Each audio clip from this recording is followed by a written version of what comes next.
pas en vain. Chaque fois que le nom d'Hachem il apparaît, parce qu'il vous a été dicté, alors il y a une raison de le dire. Mais si un jour, c'est vous qui prenez l'initiative de lancer un sujet dans lequel vous allez mettre Hachem, ce sujet, il ne peut pas être à la hauteur d'Akadosh Baruch Hu. La seule chose que veut Hachem, c'est qu'on le craigne. Kadosh Baruch Hu veut qu'on ait un rapport entre nous qui soit de père à fils. Mais quand c'est de ma propre initiative que je parle d'Akadosh Baruch Hu, prononcer son nom, hein, c'est le rentrer dans un cadre que moi j'ai créé. Et ça, mes chers amis, c'est impossible.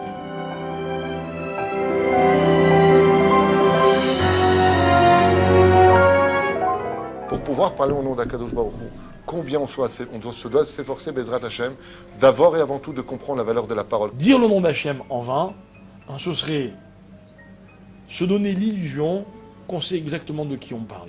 Voilà en quoi c'est une faute. Si tu veux vraiment connaître Hachem, t'approcher d'Hachem, il faut passer par le biais de la Torah.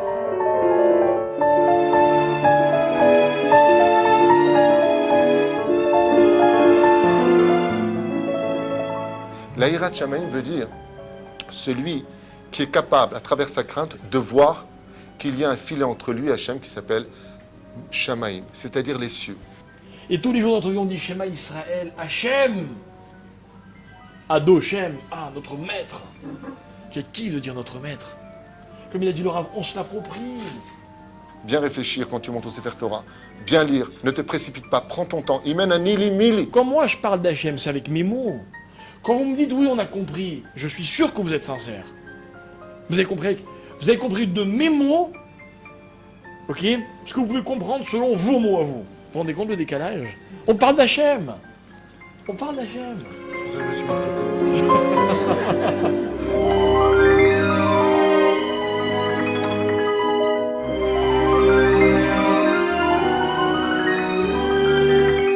Chaque fois que vous prononcez le nom d'Hachem, rappelez-vous que c'est un cadeau qu'Hachem nous fait, de nous autoriser à prononcer son nom.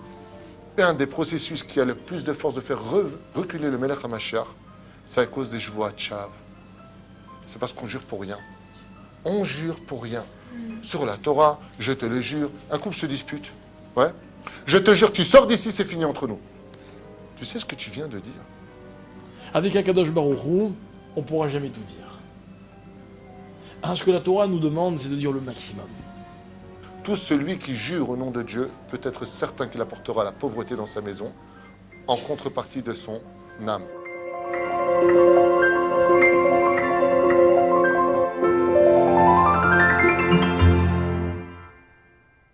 Mais dire Ado, Shem, ok, à la première personne du singulier, enfin c'est la phrase la plus magique du monde. Erev Tov Lekulchem. C'est plaisir. Baruch haba Rabbi Yaakov. Shem Shov Vechayecha. Baruch haba. Au bout de la troisième fois, Zekvar Mina Krazaka, c'est ta maison. Alors je crois que j'étais déjà chez moi ce soir. Bon. Attends, 3. Et j'en profite en ton nom et le nom de tout le monde pour commencer le shiur de ce soir qui, Bezrat Hashem aura pour titre « Tu ne prononceras pas le nom de l'Éternel ton Dieu en vain ». Un sujet compliqué, je ne vous le cache pas. Un sujet qui est virulent, qui est difficile et de qui plus est, se vit tout au long de la journée. On essaiera de le développer, Bezrat Hashem. Mais de mon côté, je remercie aussi en ton nom avec ta permission. Tu le feras aussi tout à l'heure certainement, Shimshon, Nathalie, pour tous les efforts prodigués afin de diffuser la Torah, Bezrat Hashem, selon toutes les tendances. Kol hakavod, que Dieu, Bezrat Hashem, t'ouvre les portes de la réussite dans tout ce que tu entreprendras. Amen. La dernière fois que j'ai commencé à développer le shiur avec toi, j'ai pris la parole. Non, tu m'as d'abord demandé de commencer, donc cette fois-ci c'est toi qui commences. Trop fort. Je peux pas, trop fort. Non, en fait c'était mon introduction. Maintenant que je me sens chez moi, donc je t'invite à commencer. Ça marche. Donc je commence. Le troisième des 10 commandements que nous avons nous dit comme cela, Lotissa et Shem Hashem Lokecha Lashav. Tu ne prononceras pas le nom de l'Éternel ton Dieu en vain. Le mot en vain vient nous dire que dans l'absolu on peut prononcer le nom d'Hachem. Moi j'aimerais, avant de commencer ce shiur, faire une préface et expliquer clairement quelque chose que les gens doivent absolument savoir. D'abord et avant tout, c'est la gravité de cet interdit qui est une zat lota assez de la Torah. La deuxième chose qu'il faut savoir, c'est qu'est-ce que c'est un nom divin? Est-ce que Dieu, Bichlal, a un nom? Est-ce que quelqu'un pourrait lever la main un jour dans une yeshiva et de dire, moi, je sais qui est Dieu, je sais exactement comment il s'appelle, alors qu'on sait parfaitement que tous les noms qui nous ont été proscrits par la Torah ne sont que des attributs. C'est-à-dire que quand on prononce le nom de Yudke Vavke, le nom de Dieu, comme on a l'habitude de le traduire avec Adobai, pour ne pas prononcer son nom, eh bien, on parle ici d'un attribut de miséricorde. Quand on dit le nom de Elohim, on parlera ici d'un attribut de justice. Quand on dit Tsevakot, on parle du Dieu des armées. Quand on dit Anochi, quand on dit. Donc, les Chachamim nous disent que dans l'absolu, le nom de Dieu tel que nous on le connaît, peut-être dans le Sharei Ora, effectivement, il le rappelle, le nom le plus proche de lui, je dis bien le plus proche de lui, mais en tant que nom, il y a une personne dans la Torah qui demandera à Dieu son nom. Il y a une personne. C'est Moshe Rabbeinu Har Sinaï. Dans la paracha de Shemot, à la fin, quand il lui dit « Va libérer le peuple d'Israël », il lui répond « Shelach Be'at Tishlach » et lui dit « D'accord, mais au nom de qui je viens ?» Il lui a répondu « Heye, Asher, Heye ». Je suis ce que je serai. On peut le traduire de plusieurs façons, mais c'est un peu ce que cela veut dire. Ça veut dire quoi cette phrase pour nous, pour qu'on comprenne dans un domaine beaucoup plus profond que le pshat des mots? Heye, Asher, Heye. Il faut savoir que le nom d'Hachem, Lo Alein Velo Alechem, est dans une situation très difficile. Pourquoi? Parce que dans l'origine du nom divin, quand Dieu a créé le monde, on n'y voit pas le nom divin Yud-Ke Vav-Ke, on y voit le nom de Elohim. Chez Nehemar, Bereshit, Bara, Elohim, et Hashamen vet haaretz. La conséquence de la création de l'homme va mener à la Midat Hadin, à la rigueur, de s'enjoindre d'un associé, d'un attribut nouveau qu'on appellera Shem Havaya, c'est-à-dire le Yud-Ke Vav-Ke. Bizarrement, les Mekoubalim nous expliquent que le nom d'origine de Dieu n'était pas Yud-Ke Vav-Ke. Il avait une origine qui s'appelait le nom supérieur des supérieurs, vous allez comprendre tout de suite de quoi je parle, Yud-Ke Yud-Ke. C'est-à-dire que le nom divin dans son origine, c'était comment? Heye. C'était le nom d'Hachem. Seulement, il y a eu un problème. L'histoire de la faute originelle a fait descendre une partie de Dieu par terre, je dis bien par terre, d'où les réparations, sur terre en d'autres termes, et l'autre partie du nom divin est restée dans les cieux. Vous venez de comprendre ce que je viens de dire. Le Yud-Ke est resté en haut, Kiyad al-Kessia, et le Vav-Ke est tombé sur terre.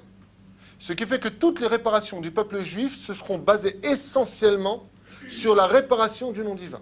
C'est pour cela que les Chachamim nous ont octroyé de dire le Leshem Yechud Kutsha Berichu Shrinte Betril Urchimu, donc avec l'amour et avec la crainte, le Yahada Shem Yudke Bevavke. Il faut absolument que quand tu fasses une mitzvah, tu n'oublies pas de dire le Nusach de Leshem Yechud Kutsha Berichu afin de rescinder ce nom divin qui a malheureusement été coupé, cassé, brisé, et qui jusqu'à aujourd'hui a provoqué, comme on le voit dans la fête de Purim, qu'à cause de Amalek, le nom d'Hachem est toujours séparé. En d'autres termes, ce que j'essaie de vous faire comprendre, c'est que le nom divin est blessé. Et que chaque fois que Chas v'Shalom on entravera cette situation, on entravera une situation encore plus difficile pour un nom qui est blessé. Dieu n'est pas blessé, Dieu est intouchable, je ne parle pas de Dieu du tout. D'ailleurs, sachez-le, personne ne peut parler de Dieu. Lui-même, Dieu a tellement eu peur qu'on crée une religion en parlant de lui qu'il a dit dans les prophètes « Alevai oti ta'azvu ve'torati tishmeru » Moi, vous me lâchez, occupez-vous de ma Torah. En d'autres termes, Dieu veut qu'on parle de lui, comme le dit le Rambam. Toute la Torah a été donnée pour connaître Dieu. Ce que voulait dire Hachem, c'est si tu veux me connaître, ne passe que par une échelle. Sulam utzavartza ve'roshomege hashamayma. Que le chemin de la Torah. Même si effectivement on aurait pu le connaître à travers la nature, mais si tu veux vraiment connaître Hachem, t'approcher d'Hachem, il faut passer par le biais de la Torah. Et au sage d'expliquer et de dire, dans la faute originelle, ce qui s'est passé pour faire descendre ce nom de Yudke, le Nahash, malheureusement, a mis un doute. Écoutez bien ce que je vous dis, parce que toute la halachot va en découdre. A mis un doute. Qu'est-ce qu'il a fait? Il a pris le Yud numéro 2, c'est-à-dire Yudke, Yudke. Il a pris le deuxième Yud, et il l'a fait descendre en bas, c'est après la lettre Vav. Et donc, le Vavke est apparu dans la Torah. Il n'y a pas d'avant, il n'y a pas d'après dans la Torah. C'est pour cela que le prophète nous répond. Quand est-ce que le nom de Dieu sera enfin réuni? Et il sera en ce temps-là, quand quoi? Quand viendra le Melech HaMashiach, Mashiach Gematria, justement 358, qui représente le Nachash, le serpent originel. Eh bien, à partir de ce moment-là, Be'ezrat Hashem, alors le Vav du Yud Ke Vav Ke sera remonté. Et Dieu dit à ce moment-là, Eheye Asher Eheye, Ve'aya Bayom Ma'u Ye Hashem Echad ou Shemo Echad. Et en ces temps-là, Akadosh Baruch Hu alors aura son nom qui sera complété. C'est quoi le nom d'Hachem quand il est complété? C'est quand il devient Yud Ke Yud Ke. C'est-à-dire que quand l'Atid Lavo Bezrat Hashem, alors que la terre sera remplie de la connaissance de Dieu, Dieu pourra se dévoiler, comme c'est marqué dans Masechet Avodah Zarah, Bedav Gimel Amud Bet, où là-bas il y a marqué juste en bas, que Dieu retirera à la fin des temps le nartique de son nom, c'est-à-dire, comme c'est marqué en allusion, à la fin des temps, je retirerai du soleil sa bulle de gaz. C'est ce qu'on pourrait comprendre sur le domaine physique aujourd'hui. Mais qu'est-ce que cela veut dire pour nous? Les Rechaïm brûleront, mais les Tzadikim, Bo Yelchubo, ils pourront se promener. Et ça veut dire quoi? Ça veut dire que même le tétragramme aujourd'hui est blessé. On ne peut pas le prononcer. Attention, si on prononce le Shema Meforash Yud Ke Vav Ke tel qu'il est marqué avec les voyelles, on lui a mis un habit. Cette bulle de gaz que vous voyez sur le soleil n'est rien d'autre que le reflet de notre vie sur Terre. Le tétragramme tel qu'il est marqué, on ne dit pas Yud Ke Vav Ke, on ne prononce pas tel qu'il est marqué. Dieu lui a créé un habit qu'on appelle le Shem Adnout, c'est-à-dire un nom qu'on pourra, nous, enfin, sur Terre, prononcer avec grande vigilance. Mais Bezrat Hashem, quand viendra le Melech HaMashiach, la Gemara nous dit, Dieu retirera ce vêtement, son nom sera plus Ado Bay, mais tel qu'on pourra le lire. Pourquoi? Parce qu'on aura enfin fait la paix dans le monde d'en haut, ainsi que dans le monde d'en bas. D'où l'expression C'est Shalom Bimrumav ou Berachamav Yaseh Shalom Aleinu. J'aimerais juste avant de te donner la parole, expliquer quelque chose d'essentiel à travers le facteur des mitzvot, et non pas le but par excellence des mitzvot. Mais les mitzvot sont le racolage de la destruction de tout ce qui s'est passé au début pour pouvoir accéder à ce que Dieu, Bezrat Hashem, puisse se dévoiler dans l'idée originelle de la création du monde. Et c'est pour cela que chaque fois que Chaz Veshalom, au nom de ce même nom divin, on fera une Shvuat Shav, c'est-à-dire on jurera, comme on le verra dans Masechet Eduyot ou Masechet Makot, au nom d'Hachem, Chaz Veshalom, en faisant de faux témoignages, ou en prononçant le nom divin, même sans le prononcer, comme on le verra aussi dans Shulchan Aruch, Bezrat Hashem, Bli Neder, eh bien on se rendra compte que chaque fois qu'on fait une mitzvah, on recolle le nom d'Hachem. Chaque fois qu'on fait de la redoute entre nous, on recolle le nom d'Hachem, on répare Hachem. Oui, comme c'est marqué, on le dit tous les matins à propos du Teilim, à propos de Hodou, Tenu Oz l'Elokim, donnez de la force à Dieu. Dieu, il a besoin de notre force, oui. Les mitzvot, pas lui-même, mais le nom d'Hachem a besoin de se ressouder. Mais chaque fois qu'on aura, par la colère ou d'autres emprunts, Chaz Veshalom, ou hésitation dans la bénédiction, comme on le verra aussi tout à l'heure, Bli Neder, la malencontreuse habitude ou erreur ou manque de connaissance fait quelque chose qui mettra le doute dans notre vie, comme revenir sur une bracha alors qu'on n'avait pas à le faire, et ainsi de suite, on séparera le nom d'Hachem. C'est pour cela que dans le Kaddish, moi j'avais donné un patente, une espèce de joker comme ça très intéressant en disant, quand vous direz Amen, Yehe Shemeh Rabba, que le nom de Dieu est grand, Yehe Shemeh Rabba, comme on a l'habitude de lire Gadal, Vitkada Shemeh Rabba, dit le Ben Ishraï, 6 lettres et 5 lettres contre le Vav et le Ke, Shemeh Rabba, Shem Yudke est entier. À ce moment-là, les Mekoubalim disent, tu dois avoir la kavana de voir le tétragramme Yudke Vavke devant toi, ensemble. Et le Hari Akadosh de rajouter une ségoula extraordinaire. Le Hari nous dit, si tu veux savoir où tu en es dans ta vie par rapport aux cieux, si tu es capable, pitom, d'imaginer Yudke Vavke devant toi, Alpi Kabbalah en lettres rouges, j'ai l'homme échané. Bevatachat, clairement, c'est qu'apparemment tu n'as pas beaucoup de fautes sur toi. Mais si tu hésites et que tu as du mal, alors rends-toi compte que ce que tu es dans ton esprit, dans ta parole et dans tes actions aura automatiquement une influence sur le nom divin. Car tout comme il n'y a pas de roi sans peuple, il n'y a pas de peuple sans roi. Et la prononciation du nom divin, justement, proclame la magnificence d'Akadosh Baruch Hu.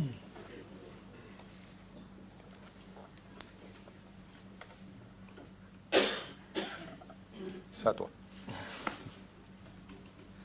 Alors donc il est intéressant de voir à quel point, comme le disait le Rav à l'instant, cette mise en garde de ne pas prononcer le nom d'Hachem pour rien revêt une telle importance, donc une telle gravité pour celui qui enfreint cette interdiction. Après tout, qu'est-ce qu'il y a de si grave? Voilà. Je vous pose une question, on va tout remettre en question, si vous permettez, monsieur le Rav. Ok. C'est tellement grave, quoi. C'est tellement grave. On me dit de ne pas prononcer le nom d'Hachem pour rien. Comme on me dit que lorsqu'il y a marqué tu honoreras ton père et ta mère, l'une des choses que je ne dois pas faire, c'est de les appeler par leur prénom. Qu'est-ce qu'il y a de si grave? Qu'est-ce qu'il y a de si grave dans un prénom? Dans un nom? D'accord? Au point, mes chers amis, que la Torah nous dit dans ce troisième commandement, un ki lo yenake Hachem et Asher Issa et Shemo Lachav. Ok, je traduis. Kilo yenake, car littéralement il ne sera pas Quitte. Ouais, quitte, on va dire, ok. En d'autres termes, on va pas le lâcher. Celui qui prononcera le nom d'Hachem en vain. Il est clair que les Khamim vont discuter pour savoir est-ce que c'est juste prononcer son nom, est-ce que c'est juré, avec son nom, lequel de ses noms, etc. Toujours est-il qu'il y a l'expression d'une gravité qui nous interpelle. Il faut comprendre à quel point est-ce que c'est si grave. Alors moi, si vous permettez, je voudrais revenir à l'essence même du problème. Ça veut dire, je voudrais essayer avec vous de définir, finalement, qu'est-ce que c'est qu'un nom. On a une double question. Premièrement, qu'est-ce que c'est qu'un nom? Ok. Quelle est la définition du concept nom? Deuxièmement, comment un nom peut-il désigner quelqu'un comme Akadosh Baruch? C'est-à-dire que vous et moi, on a un nom, je veux bien, d'accord? Akadosh Baruch Hu, peut-on, avec un mot, désigner qui il est? Alors, mes amis, il y a énormément de textes qui parlent du nom. Vous savez, moi j'ai un livre que vous devez certainement connaître, enfin que Laura connaît sûrement, qui s'appelle Otsar Haggadah. Otsar Haggadah, c'est un livre, c'est un petit peu une encyclopédie, c'est Google avant l'heure. Si vous tapez, enfin, il ne faut pas vous taper, vous prenez un mot, ok? Prenez un mot et il y a toutes les gmarotes et tous les midrashim qui sont répertoriés. Alors voilà, je viens au mot Shem, ok? Le mot Shem, il y a 216 références. Si j'ajoute... Quoi? Non, je dis le verre d'eau, il me fait peur. C'est un kiff, dans le danger. Si je rajoute le mot Amefourash, Shem Amefourash, j'en ai encore 127. Si je rajoute Shem, il y a encore d'autres dérivés de Shem. Bref, on parle beaucoup du nom. Ok? Vous savez pourquoi on parle beaucoup du nom? Est-ce que vous vous rappelez? Lorsque Hachem a créé l'homme, n'est-ce pas? Quelle est la première chose qu'Hachem a demandé à l'homme? Qu'est-ce qu'il a fait en premier dans sa vie, l'homme? Adam. Donner des noms aux animaux. Ah, vous voyez? Hachem a dit, bon, alors voilà, on va faire passer toute la création, tous les animaux. Ok, bon, enfin, la création, c'est les animaux. Il y avait que ça à l'époque. Et tu vas donner un nom à chaque animal. C'est intéressant comme histoire. Je ne pouvais pas donner un nom lui-même. Donc Rami nous dit, écoutez bien, on apprend de là la véritable dimension de l'homme. Ça veut dire, quel est, comme on dit en hébreu, le kisharon de Adam, d'accord? Donc quelle est la faculté qui détermine le plus ce qu'est Adam, ce qu'il représente? C'est sa capacité à donner des noms. Vous savez donner des noms, vous? Hein? À vos enfants? Justement, parlons-en. Parlons-en. Comment vous avez choisi le nom de vos enfants? Hein? Vous pouvez me donner un moyen? Voilà, imaginez, moi je dois avoir un enfant. Comment on fait? Comment? Les grands-parents. Bon, ok, d'accord. Les premiers, c'est les grands-parents. Enfin, quand ça fonctionne bien, parce que des fois, il y a des petites tensions. Comment? Parachat de la semaine, il y a fait. Pardon? Ah, les livres de prénoms. Mais avant Shilav, madame, dans la Torah, il y a aussi des livres de prénoms. Hein. Oui? Nous, on se sert de Naki, mais Adam, il s'est servi de qui Naki pour pouvoir les nommer. Il a fait, on va revenir à Adam, bravo, vous avez raison. Comment puis-je comparer, nous, qui prenons des noms qui existent déjà, et Adam Arishon qui a littéralement créé, inventé le nom, quoi. Ok? Alors écoutez bien. D'abord, si je peux me permettre une petite parenthèse, il y a un texte qui est dans le Midrash Tanhuma, dans la paracha de Haazinu. Le texte dit comme ça, écoutez bien, je vous le lis. Léolam Ivdok Adam Beshemot Likro Livno. Ok? Donc l'homme doit, Léolam, donc c'est une véritable mise en garde. Attention, il faut toujours faire attention d'appeler son enfant, ok? Beshemot Araoui Liot Tzadik. Un prénom qui va lui permettre d'être un tzadik. Pourquoi?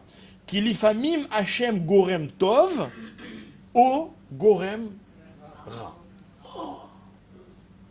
C'est-à-dire que le prénom, attention, il est déterminant. Un bon prénom, Gorem, entraîne Tov du bien, un mauvais prénom entraîne du mal. Ok. Rav, je ne m'éloigne pas du sujet, mais je veux juste donner une image générale de ce que je veux Moi, dire. je suis juste inquiet pour le verre. Pour le verre. Au pire. Alors, c'est quoi? Je vais le boire comme ça. Voilà. Amen. Allez, voir. Ça y est. Ils m'ont eu, je crois que c'est de l'eau, c'est de la bourra. Alors voilà. Il faut choisir un bon prénom.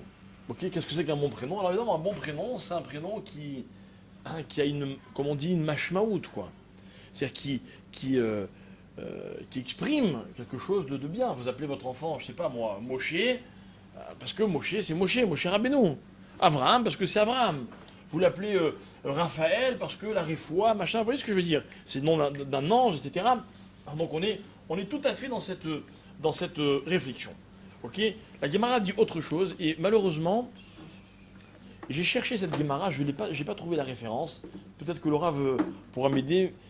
Il y a une Gemara qui dit que quand des parents choisissent un prénom pour leur enfant, ok, c'est un vrai miracle. C'est-à-dire, c'est comme... Un 60e de prophétie. Voilà, c'est un 60e de la prophétie. Pourquoi? Parce que le nom que les parents vont donner à l'enfant, ok, va correspondre à ce que va être cet enfant dans sa vie. Un prénom correspond au personnage. D'accord? Voilà. Moi, mes parents m'ont appelé Yaakov quand j'avais 8 jours. Et ce prénom, je ne sais pas d'ailleurs vous dire pourquoi, il correspond à ma vie. C'est-à-dire, dans ma vie, il y a un rapport étroit entre le prénom que je porte et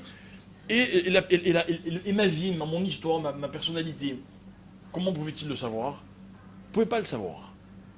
Et on dit que finalement, on ne choisit pas vraiment le prénom qu'on donne à ses enfants. On croit choisir, on ne choisit pas. D'ailleurs, c'est pour ça que, personnellement, c'est une discussion que j'ai toujours avec ma femme. Quand on attendait un enfant, ma femme disait alors comment on l'appelle? Ça va être une fille. D'abord, j'ai jamais voulu savoir si ça allait être une fille ou un garçon. Et j'ai jamais voulu penser, avant que l'enfant naisse, quel prénom on allait lui donner. Un enfant, il vient avec son prénom. D'accord? C'est dire, mes chers amis, pourquoi je vous parle de ça? C'est dire la dimension du mot qui désigne une personne, qui s'appelle donc Shem. Vous vous rendez compte, c'est incroyable.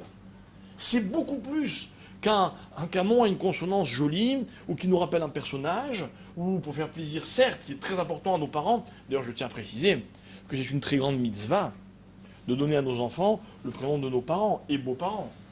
C'est un très grand zérout pour l'enfant, cette mitzvah-là. Bref, ça c'est autre chose, je ne veux pas dévier du sujet. Ok? Mais toute cette idée de nom et prénom, elle nous vient de l'histoire de Adam Arishon. Adam Arishon, lorsqu'il a été créé, Hachem, la première chose qu'il lui demande, il lui dit « donne des noms aux animaux ». Et donc, que va faire Adam Arishon? Il va observer. Et il va voir un lion. Il va dire, celui-là, on ne peut pas l'appeler autrement que Arié. Comment? Pourquoi? Parce qu'il a vu dans cette créature quelque chose qui lui inspirait ce nom qui s'appelle Arié. D'accord? Très bien. Mais d'où est-ce que l'homme était doué de ce sens qui allait lui permettre de donner des noms? D'où il connaît l'homme? Il a fait des études. Il vient d'arriver. Il ne connaît rien. Il découvre le monde. C'est quand même incroyable. D'où l'homme sait? Et la réponse, elle est très simple, elle est écrite dans le Passouk. Il y a marqué dans le Passouk que lorsque Dieu a créé l'homme, ok, je vous lis le texte, c'est un peu plus tard, bref, il va l'appeler, comment est-ce que Hachem va appeler l'homme? Il va l'appeler, allez, aidez-moi, Adam. Pourquoi Adam? Parce qu'il a créé de Adam. Vous voyez? On a tout d'un coup un indice. Qu'est-ce que c'est que le prénom? Le prénom, ça peut être la provenance. Ok? La provenance. Maintenant, quel rapport entre Adam et Adama? Enfin, franchement, quand on est des morceaux de terre. Alors, évidemment, je vous invite à étudier les textes pour mieux comprendre ce que ça veut dire. Pardon? Toujours est-il qu'on a donc une première définition de ce que c'est que cette faculté à donner des noms. Attention, faculté dangereuse. Pourquoi? Parce que quelle est l'interdiction concernant les noms, indépendamment maintenant du nom d'Akadosh Baruch Hu? Hein? Le surnom. Bravo, c'est-à-dire que si vous m'inspirez quelque chose, je sais pas moi, quand je vous vois, j'ai envie de vous appeler un surnom, d'accord? Non, Kobe, ça va, c'est mignon, sympathique, Kobe. Mais imaginez, je sais pas moi, par exemple, vous voyez quelqu'un qui dit, oh, celui-là, on dirait un robot. Et on l'appelle le robot. On a le droit? On n'a pas le droit. Imaginez quelqu'un qui est très gros. Est-ce qu'on a le droit de dire le... On n'a pas le droit. C'est assourd. À tel point que on raconte dans la Guémara que un jour, si vous retrouvez la référence, un jour on a demandé à quelqu'un, on lui a dit, comment se fait-il Bema et Erarta Yamim? Ok? Comment se fait-il dans la Gemara, dans le Yerushalmi, dans Ta'anit Yerushalmi? Et la Gemara dit parce que l'homme répond, il dit parce que j'ai jamais donné de surnom à qui que ce soit. Voilà pourquoi j'ai mérité d'avoir une longue vie. Une longue vie. C'est-à-dire que c'est très grave de donner un surnom. Pourquoi? Alors ça aussi on va essayer d'expliquer. Mais d'abord revenons à Hachem. Revenons à Hachem. Hachem a un nom. Comme l'a dit le Rav tout à l'heure, on nous dit dans la Torah Bereshit, Bara, Elohim. Donc déjà c'est clair. Au commencement, Elohim a créé. Il a un nom. Il a un nom. Depuis quand il a ce nom, Elohim? Connaissez-vous la date à laquelle on a donné le nom Elohim à Kadosh Baruch Hu?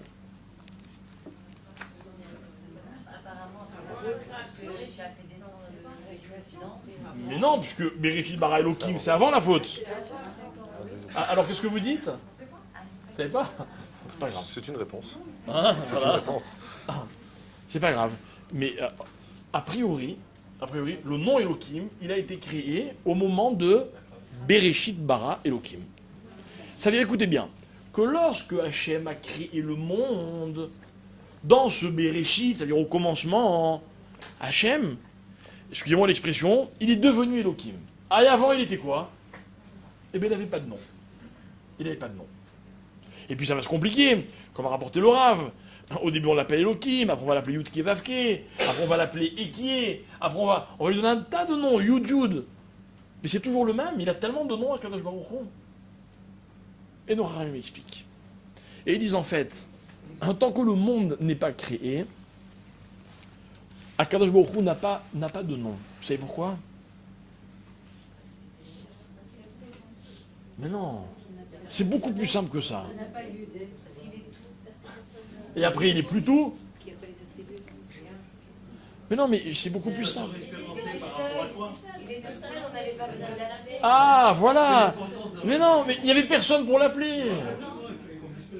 Ah, voilà, il n'y avait personne pour l'appeler. À quoi ça sert d'avoir un nom s'il n'y a personne pour vous appeler? Ok? C'est comme par exemple quand on dit en hébreu, c'est une blague en hébreu, on dit comment tu t'appelles? Il dit moi je m'appelle pas. Moi je m'appelle pas, c'est les autres qui m'appellent. C'est vrai. C'est bizarre de dire comment tu t'appelles. Qu'est-ce que ça veut dire, mes chers amis?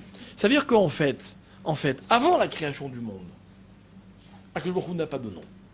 Après la création du monde, Akadosh Baruch Hu il a un nom. Pourquoi? Pas parce qu'il y a des gens qui vont l'appeler.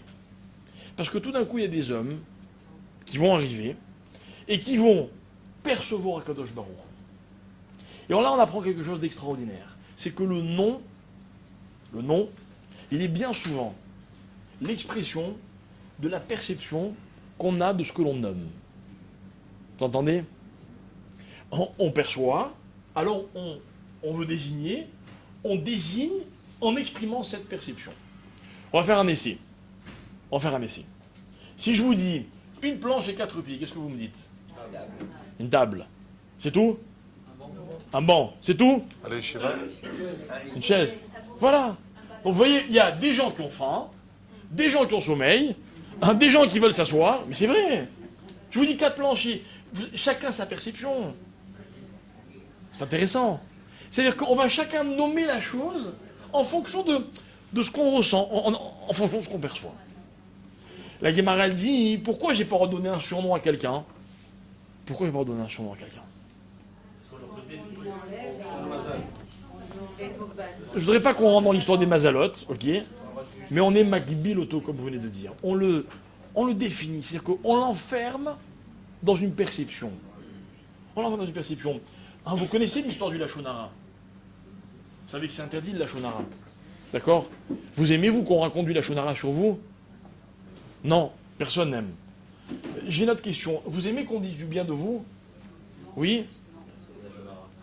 Pourquoi non? C'est un kiff, la vérité. Ah. Alors moi, je vais vous dire quelque chose. Voilà, je ne sais pas si ça vous intéresse, hein, mais si un jour vous avez envie de parler de moi, admettons, un jour vous avez envie de parler de moi, on n'a rien à se dire, on va parler de lui. Ok? Voilà, moi je vous dis, je suis d'accord à une condition. Je suis d'accord à une condition. Ok? Quand vous parlez de moi, ou vous dites tout, ou alors s'il vous plaît, ne dites rien. Non mais c'est vrai. Parce que je vais vous raconter comment ça se passe. Si vous dites du mal de moi, je vais vous dire, ah c'est tout ce que tu vois chez moi. C'est tout ce que je suis à tes yeux. Et si vous dites du bien de moi, vous allez dire du bien, je vais kiffer. Quand vous allez vous arrêter, je vais vous dire, c'est tout. Ah c'est tout, c'est les seules qualités que j'ai. C'est que dans tous les cas, je suis pas content. Ah, ça veut dire que, c'est quoi le drame de l'expression? Quand on parle de quelque chose, quand on désigne quelque chose, c'est que c'est toujours limité. C'est toujours limité à la perception que j'ai de la personne. Ok? Mais attention, c'était prévu. C'était prévu. La Torah, elle commence par quelle lettre? La lettre bête. Et il est où le Aleph? Comment? Derrière Eret. Peut-être. Mais la lettre Aleph, c'est la lettre qui est avant la création du monde. N'est-ce pas? On va le retrouver. Quand est-ce qu'on va retrouver ce petit Aleph? Anochi. Anochi, bravo. Lorsque Hachem donne la Torah, là, ça commence avec un Aleph. C'est la Torah, elle a cette capacité de rétablir les vraies définitions. Mais écoutez bien, à partir du moment où le monde est créé, ok, il y a toujours au moins deux possibilités. Il y a toujours une alternative. Et ça veut dire quoi une alternative? Ça veut dire que je peux appeler Hachem comme ça, mais je peux aussi l'appeler comme ça. Il y aura des moments où Hachem, je vais dire ce que je pense au moment où j'en parle. Il y aura des moments où je vais penser différemment, et malheureusement, je vais parler d'Hachem différemment. Des fois, je vais dire, il est Elohim, Hachem, parce qu'il est dur, rigueur, din. Et des fois, je vais dire, ah, vraiment, il est Yud Kevavke, Rachamim, parce qu'il est sympa, Hachem. Vous comprenez? Donc, j'ai un problème. Que dire d'Hachem? Voilà, j'aurais voulu parler de lui, mais comment je vais faire? Si je nomme Hachem, je le réduis dans l'expression de ma perception. C'est vraiment pas grand-chose, vous savez. Comme disait le Rav, on peut connaître Hachem, c'est tellement Hachem. C'est tellement que même de dire son nom, c'est déjà une aberration. Alors, écoutez bien, voilà ce que la Torah, elle vient me dire. Elle me dit, attention, en vain, tu n'as pas droit. C'est quoi en vain? Vous voulez que je vous donne la définition de en vain dans ce contexte-là? C'est très simple. C'est que chaque fois que l'on Hachem il apparaît parce qu'il vous a été dicté, alors il y a une raison de le dire. Mais si un jour, c'est vous qui prenez l'initiative de lancer un sujet dans lequel vous allez mettre Hachem, vous savez ce qu'on va vous dire? Ne prononcez pas le nom d'Hachem.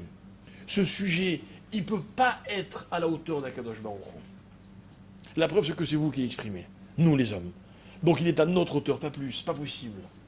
Pas possible. C'est quoi l'interdiction de donner un surnom? Moi, celui-là, je l'ai appelé le gros, il est gros, qu'est-ce que vous voulez que je fasse? Pas de ma faute. Et puis lui, qu'est-ce qu'il est maigre, on va l'appeler le maigre. C'est pas une critique. Non mais, c'est vrai que c'est pas une critique, mais c'est tout. C'est tout, vous réduisez une personne à une expression. Moi, un jour, chez moi, j'avais un couple un Shabbat à la maison, ok? Et la vérité, ils m'ont fatigué tout Shabbat. Ah, tu peux me passer ça, mon lapin? Oui, ma caille. Ça va, mon canard, machin? Rabbi Yaakov, c'est filmé, ils vont voir le... C'est pas grave. Écoutez, vous allez voir la fin de l'histoire, vous allez voir qu'il n'y a pas de secret. Ok? Je savais même plus quel était le prénom de l'un et de l'autre. La vérité, alors à un moment, je me suis dit, allez, il faut couper court à tout ça. Je m'adresse à l'un des deux, je ne me rappelle plus lequel. Je dis, tu peux me passer l'eau, mon lapin? Pardon. Ça a été radical, vous voyez. Ils n'ont plus osé. Mais c'est vrai, quoi. C'est vrai. On a des prénoms. Alors, à la limite, qu'on exprime le sentiment qu'on a pour une personne, je veux bien. Ma chérie, mon amour, allez, ça passe. D'accord? Si c'est sincère, évidemment. Ok? En général, c'est souvent pour la galerie. Mais bon, c'est un autre problème. Ok? Mais pas n'importe quoi. pas n'importe quoi. L'interdiction, mes chers amis, de prononcer le nom d'Hachem en vain, c'est celle-là. C'est un petit peu créer une espèce de familiarité. Vous savez, en hébreu, en Israël, on se tutoie, on s'appelle par les prénoms, c'est très sympa. Je ne sais pas si c'est très bien. Franchement, je n'ai pas encore résolu le problème. Ça fait 26 ans que j'habite là, ça fait 26 ans que je me pose la question. C'est bien ou c'est mal? C'est quand même pas mal quand on vous dit monsieur, vous. Vous voyez, des fois, ça crée une distance qui est... Voilà, qui protège un certain respect. N'est-ce pas? Avec Akadosh Baruch Hu, c'est un peu la même chose. Mais en même temps, le paradoxe, il est juste à l'envers.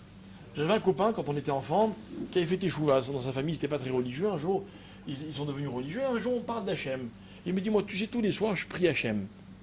Et je lui demande, et il me dit, s'il vous plaît, Hachem, je voudrais que vous me donniez... Moi, je lui dis, qui vous? Il me dit, je parle à Hachem. Je dis, non, mais c'est Hachem. On le tutoie dans la Torah. On dit Baruch Ata. C'est incroyable. Ata. C'est-à-dire, je dis à Hachem comme si je vous parle à vous en hébreu. N'est-ce pas? Voilà. C'est la limite qu'il ne faut pas franchir. Ça veut dire que ce qu'elle a fait la Torah, c'est qu'elle a tout quadrillé. Voilà ce que tu peux dire et voilà ce que tu ne peux pas dire. Quand j'ouvre un livre de prière ou un livre de Torah et qu'il y a le nom d'Hachem, je vais m'amuser à ne pas dire le nom d'Hachem. Là, au contraire, je dois le dire. Mais quand c'est de ma propre initiative que je parle d'Akadosh Baruch Hu, prononcer son nom, c'est le rentrer dans un cadre que moi j'ai créé. Et ça, mes chers amis, c'est impossible. Et donc finalement, ce qui est extraordinaire, c'est que d'un côté, l'homme, la faculté qu'il a par rapport à tout le reste de la création, c'est qu'il est capable de nommer. Il est capable de définir. L'homme, il adore les définitions. C'est vrai. Qui n'aime pas les définitions? Ok? D'un autre côté, faire attention. À force de définir les choses, on pourrait croire qu'on connaît véritablement les choses. Avec Akadosh Baruch Hu, c'est impossible. Dire le nom d'Hachem en vain, ce serait se donner l'illusion qu'on sait exactement de qui on parle. Voilà en quoi c'est une faute. Je croyais que tu m'avais oublié. En vérité, j'aurais pu continuer 2 heures. Donc, Alors tu viens de développer une magnifique idée que j'ai notée justement, qui était la suite de mon sujet, ici présent. C'est que quand on rentre un petit peu plus profondément dans les Midrashim à propos de cet interdit du 3e des commandements, tu ne prononceras pas le nom de l'Éternel ton Dieu en vain, on nous donne bizarrement toutes sortes de directions à suivre. Moi j'ai noté une direction ici très intéressante, livrée par les Chachamim, qui dit « Sache que depuis la création du monde, Akadosh Baruch Hu a écrit son nom, donc le Yud Kevavke par excellence, sur une argile, vous savez, une espèce de morceau d'argile. Et que vous savez qu'au milieu de la terre, il y a plusieurs écorces. Comme dit le Zohar Kadosh, le monde dans lequel nous vivons est appelé Batsal, qui veut dire un oignon. Sans pour autant s'en mêler, donc un oignon, parce que chaque couche recouvre une autre couche. Il y a 7 mondes en dessous de nous, il y a 7 mondes au-dessus de nous, Kayadoua, et dans les mondes dans lesquels nous vivons, on ne va pas tous les faire, ce n'est pas le sujet d'aujourd'hui, mais il y a un monde profond qui est connu par le monde de la science qu'on appelle le magma, qui est au centre de la Terre. Et entre le monde du magma et le monde supérieur, il y a une couche d'eau qui est supérieure ou identique à l'océan. Ce qui fait que toute cette substance, toute cette eau qui a été placée là-bas, demande réflexion. Pourquoi elle est là-bas? Qu'on ait de l'eau vis-à-vis des océans, pour les briottes qui s'y trouvent au bout du 5e jour, Dieu a créé les poissons, Inematov Manaim, j'ai pas de problème avec ça. Mais de là, me créer de l'eau qui soit à l'intérieur du 6e monde, quel intérêt? Et au Chachamim d'expliquer et de dire que cette eau-là se tient comme une menace pour justement les enfants d'Israël et pour la terre entière. Car cette eau-là n'est retenue que par rapport à un seul et unique élément, cette plaque de Kheres, c'est-à-dire d'argile, sur lequel le nom divin était inscrit. La conséquence de la prononciation de nom de Dieu, sans manque de vigilance, et on va expliquer d'ailleurs tout de suite pourquoi, même si tu as fait un magnifique exposé sur le sujet, mais je vais essayer de le continuer à ma façon, avec ta permission, eh bien, c'est tout simplement que les Chachamim nous disent comme ça, car sachez que chaque fois que le nom de Dieu est prononcé en vain, l'ange qui est responsable du nom divin efface ce nom. Et si Chaz Veshalom, les 4 lettres du tétragramme sont effacées, il y a ce qu'on appelle une brisure au niveau du Kheres, et l'eau a le droit d'envahir le monde, Beshitouf Gamour. C'est-à-dire que, on l'avait vu d'ailleurs avec le roi David, qui, à force d'avoir creusé les 15 fondations du Beth Amikdash, avait creusé trop profond, et par erreur, ça demande réflexion, a cassé ce fameux Kheres, eh bien, l'eau avait commencé à monter, et bon, il a compilé les 15 Shir Amaalot. Mais, je rappelle cette histoire pour parler justement de cette plaque de Kheres. Ce qui est très intéressant, c'est Bémet d'essayer de comprendre quel rapport entre le fait qu'il y ait de l'eau qui pourrait monter jusqu'en haut et annihiler la terre, par rapport au fait qu'on prononcerait le nom de Dieu en vain. Il y a un premier rapport qui est d'ailleurs un peu magique et en même temps un peu dérangeant. C'est que l'eau rappelle la salive. Je veux dire par là qu'une personne se doit, comme l'enseigne d'ailleurs ici à maintes et maintes reprises dans son livre, le Me'am Loez, à propos de ce commandement, l'importance d'avaler sa salive avant de prononcer le nom divin. Comme c'est marqué en allusion dans la Torah à propos de Lavan, qui est un des noms divins les plus précieux de Dieu.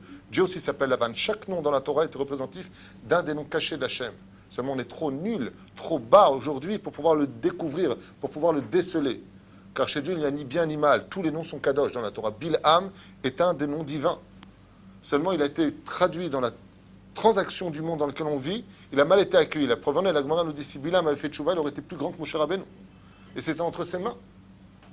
Eh bien, le rapport que nous avons ici, c'est que Akadosh Baruch Hu Ishtabar Shemo Lahad, dans le nom qu'il a dans les noms qu'il nous a offerts, dans les noms qu'il a prononcés, je vous rappelle que dans les 7 lois noachides, les goyim n'ont pas non plus le droit de prononcer le nom de Dieu.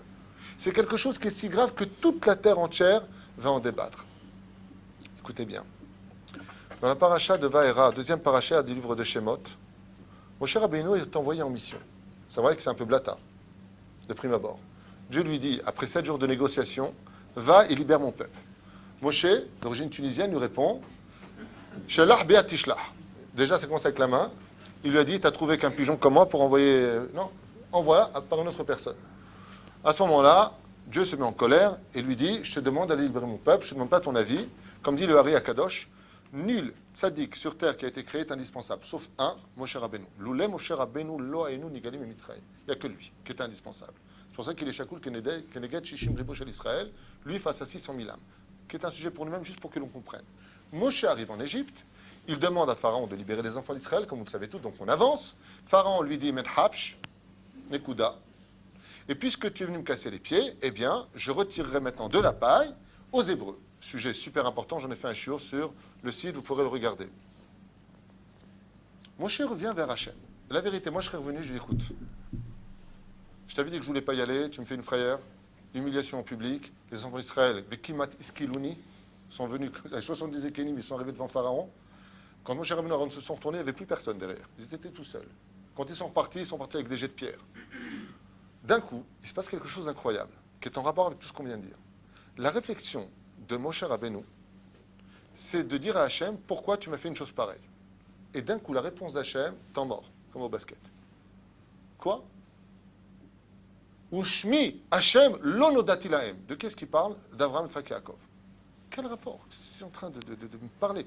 Je suis en train de te dire, tu me dis, va à la cuisine pour voir s'il y a de l'eau, s'il te plaît. Ouais, on arrive là-bas. Toi, tu me dis, il y a de l'eau. Il n'y a pas d'eau du tout, tu le savais. Alors pourquoi tu m'as envoyé là-bas? Tu savais très bien, puisque c'est toi qui as endurci le corps. À quoi tu joues, Hachem? C'est un sujet pour lui-même qu'on a développé à Pessah, et ainsi de suite. Mais la réponse d'Hachem, il lui dit, Ushmi Hachem, lonodati lahem. Comme si que le principal du vrai problème de la sortie d'Égypte était le nom d'Hachem. Une fois de plus, mon cher Rabbeinu ici perd, selon certains commentaires, son droit d'entrer en Eretz Israël parce qu'il a manqué de Emouna. Pour clore un petit peu tout cela, j'aimerais expliquer quelque chose de fondamental par rapport à cet interdit de la Torah de ne pas prononcer le nom divin. Et tu l'as un peu dit. Je dis la vérité, tu l'as dit avec de magnifiques mots. Moi, je l'avais noté ici avant toi. Donc, c'est la même Torah. Hein. C'est la même Torah. C'est Baruch Hashem. Ushme Hashem lonodati lahem. Tout le but de ce commentaire vient nous expliquer ce que la Torah nous demandera de façon explicite. Uma Hashem Elokecha Shoel mi imar ki im leir a oto ul aava vechule vechule. La seule chose que veut Hachem, c'est qu'on le craigne. Et effectivement, vous avez très bien compris que Akadosh Baruch Hu veut qu'on ait un rapport entre nous qui soit de père à fils ou de fils à père. De l'autre côté, quand on arrive à la darga de père et fils, im kevanim im kavadim. On a une notion d'un coup d'éloignement. On devient des serviteurs de Dieu, donc beaucoup plus vigilants. La Torah, pour cela, nous a permis de pouvoir, car je vous rappelle qu'en hébreu, contrairement à ce qu'on pense, il y a le vouvoiement. On peut vouvoyer en hébreu. C'est pour cela que dans les chassidim, par exemple, si vous allez chez les Belges, quand ils parlent avec leur rabbi, ils lui parlent au pluriel. Gvod arav atem velo ata. Chez Akadosh Baruch Hu, s'il avait marqué atem, il nous aurait éloigné michlad milechatrila. Ça veut dire qu'à partir du moment où tu commences à vouvoyer une personne, le nom de la personne qui représente son âme, comme tu l'as une fois de plus très bien dit, quand on veut sauver une personne de la mort, on va lui rajouter un nom, car le nom c'est l'âme, c'est tout lui. Ce nom peut influencer sur le mazal, mais aussi sur son identité en tant que tikkun absolu sur terre. De ce fait, le nom c'est la personne. Tov, Shem, Ishemen, Tov. Toute la notion de Neshama, Shemen, c'est le nom de la personne. Ce qui fait que Dieu, d'une certaine façon, nous dit l'Ira ou l'Ahava. Il y a un mélange bizarroïde entre la notion de craindre Dieu et d'aimer Dieu. Mais si je t'aime, minishikot piu ketovim doftachamiyain. En d'autres termes, si je t'aime, Hachem, et que tu veux une relation de shirachirim entre nous, le kodesh à kodashim, tu ne peux pas me mettre à distance. Un homme va vous voyer son shidour avant le shidour, et il va lui dire à la fin hâte, parce que s'il lui dit Athènes, elle va lui dire dis-moi, tu me trompes. Il y a un problème. C'est-à-dire qu'il faut bien qu'on ait une proximité entre nous. Effectivement, le fait que nous disions, et c'est très curieux, Baruch Ata, Sechat Amedaber Elai, Hachem, le fait de prononcer Hachem, ou Miprinat Ahavat Aborit Barach, le fait que nous puissions appeler une personne par son nom, c'est une notion qui représente l'amour entre l'homme et son créateur. Seulement cet amour-là, comme le crie le Chovot Alevavot, ainsi que le Rishit Rochma, dans sa Migdama sur la Hirat Hashem, En teshuva baolam ve en avat abore lelo hirat Hashem. C'est impossible dans ce monde d'aimer Hashem par le biais de la chassidoute, par exemple, comme on le voit à droite et à gauche, sans passer par, excusez-moi pour le mot employé, la crainte du bâton, la crainte du Gehinam et la crainte d'Hachem, ce qu'on appelle hirat haromemut, c'est-à-dire quoi, Dieu, c'est toi que j'ai déçu, qu'on découvrira après son départ sur terre, Chas Shalom, si on ne s'est pas rangé. Quoi qu'il advienne, il va falloir trouver exactement, comme tu l'as dit, cadré. Moi, j'aurais parlé plutôt d'un horizon très fin et très dangereux. C'est que d'un côté, on te permet de tutoyer Hachem, mais de l'autre côté, on te met en garde. Mais tant que tu parles avec mon nom, alors tu as une approche qui est très sérieuse. Cette approche-là n'a été donnée qu'aux enfants d'Israël. Les nations du monde n'ont pas le droit de prononcer le nom d'Hachem. Nous, ils ont voulu même être témoins de ce nom, vous le savez. Mais nous, quoi qu'il advienne, on a le droit de dire Ata et d'appeler ton nom. Mais c'est extrêmement grave. Alors pour pouvoir justement retrouver l'équilibre, comme je le marquais ici, afin de garder une distance avec le divin, tout comme une personne pour être amie, tu vas garder une proximité avec lui. Mais il y a des moments, comme c'est marqué, si tu veux être l'ami de ton ami, lève le pied de chez lui. Ça veut dire que ton meilleur ami, si c'est vraiment quelqu'un d'intelligent et qui veut te garder à vie, ne vis pas trop près de lui, pas tout va, tu vas prononcer le nom d'Hachem. Sur ce, quand on te dit Bevadaï, comment vous ne pouvez pas vous prononcer mon nom? Bevadaï que vous allez le prononcer, Bevadaï que vous allez me tutoyer, parce que vous êtes mes enfants, mais vous êtes aussi Abda Hachem. Chez Neymar, Ivdou et Hachem besimcha bo lefanav birnana, lefanav naavod be'ira vafahad. Et nous allons travailler devant toi avec crainte et peur. Mais pourquoi tu as besoin le jour de Shabbat Shalom de me dire une telle phrase? Parce que pour pouvoir respecter Akadosh Baruch Hu dans l'intimité, d'être, excusez-moi pour le mot employé, en train de smaquer son nom en d'autres termes. Minishikot pi, où nous, les enfants d'Israël, nos lèvres prononcent le nom d'Hachem. Vous savez, la Gemara nous raconte l'histoire d'un homme qui s'appelait Eliaou, qui prononçait le nom d'Hachem, et il est mort. Sa femme pleurait, et dans les rêves, on est venu lui dire, c'est parce que ton mari prononçait le nom d'Hachem, le Sham Ameforash, qu'il a perdu sa vie sur terre. Quelqu'un qui, chas v'shalom, lo anvelo alechem, les fi'a la Gemara, vegam les fi'a alacha, shemevate et shem Hachem lachar, hayav mita bideshamaim. Il est condamné à mort par les cieux. Pourquoi? Parce que si tu te permets d'avoir une telle proximité avec moi, alors tu es trop loin de moi, monte jusqu'à moi, j'ai à te parler en privé. Voilà ce que vient nous enseigner cette notion de l'interdiction en disant Anochi Hashem Elokecha, jusque-là ça va. Tu n'auras pas d'autre Dieu, ne me trompe pas. Et de l'autre côté, d'un coup, mais recule un petit peu quand même. Parce que pour garder notre bonne relation, il va falloir que tu insistes sur un point essentiel. Uma Hashem Elokecha Shulmimach. Qu'est-ce que l'Éternel, ton Dieu, te demande? De le craindre. Si tu n'as pas de distance, si tu n'as pas peur de perdre Hashem, si tu n'as pas peur d'Akadosh Baruch Hu, si tu n'as pas peur de provoquer la perte du monde à travers cette salive, comme c'est marqué à propos de Lavan, tout à l'heure j'en parlais brièvement et je n'avais pas continué. Quand Lavan voit Yaakov, il lui dit Bo Baruch Hashem kipiniti et abayit, rentre toi qui es béni d'Hachem, car j'ai vidé la maison. Chazal explique, c'est quoi la maison? De quoi est-ce qu'on parle? C'est un remède pour nous au niveau du Drash qui vient expliquer, quand tu viens, toi qui es Baruch Hashem, le nom d'Hachem, Ran karpiniti et abait, c'est la bouche qui évite de chewing-gum, de salive ou de quoi que ce soit d'autre. On ne prononce pas la parole d'Hachem, le nom d'Hachem, si notre bouche est pleine de quoi que ce soit d'autre. Rentre car j'ai vidé la maison, qui fait allusion à la bouche. Et qu'est-ce que ça vient d'engendrer chez la personne? L'aïra taromemut, la crainte d'Hachem. C'est pour cela que quand tout à l'heure, c'est extraordinaire, parce que on travaille de façon assez miraculeuse, je trouve, car ce que tu développes, c'est la suite exactement de ce que je voulais dire dans ce qu'on veut exprimer. Le nom d'Hachem, quand on va parler maintenant de Torah. Alors, je veux dire un verset, dans le 119e Teilim. Baruch ata Adonai, lamedeni chukecha. Dans quel moment et à quelle phase de ma vie, je pourrais bémettre prononcer le nom d'Hachem? Quelle phase? À partir du moment où je commence un verset et que je finis un verset. Car selon la Kabbale, dans chaque verset de la Torah, quand il est complet, tous les secrets s'y trouvent à l'intérieur. Donc le versant lui-même, l'univers du verset, est Shalem. Donc là, il n'y a pas besoin d'aller au-delà de ce qu'on nous demande. Mais si, par exemple, je viendrais dire quelque chose, mais que ce verset-là, je ne le finirai pas, je n'ai en aucun cas le droit de prononcer le nom d'Hachem. C'est pour cela que je voudrais vous donner des exemples de la vie de tous les jours. Tous les jours. Après ce qu'on vient d'entendre, on sait que le Beth Amikdash a été détruit parce que justement, il ne disait pas les bénédictions. Curieux. Quand il monte à la Torah, nous dit la Gemara, sans rentrer dans les détails, il monte à la Torah, il ne disait pas les bénédictions. Tu imagines un juif, rabbin, à l'époque du deuxième temple, qui monte, il ne dit pas les bénédictions. Zélo l'air. Et Lama, qu'est-ce que ça vient nous enseigner? Que quand ils disaient les bénédictions, leur cerveau pensait à faire les courses. C'est-à-dire qu'il y avait une déconnexion entre la parole et mon cœur.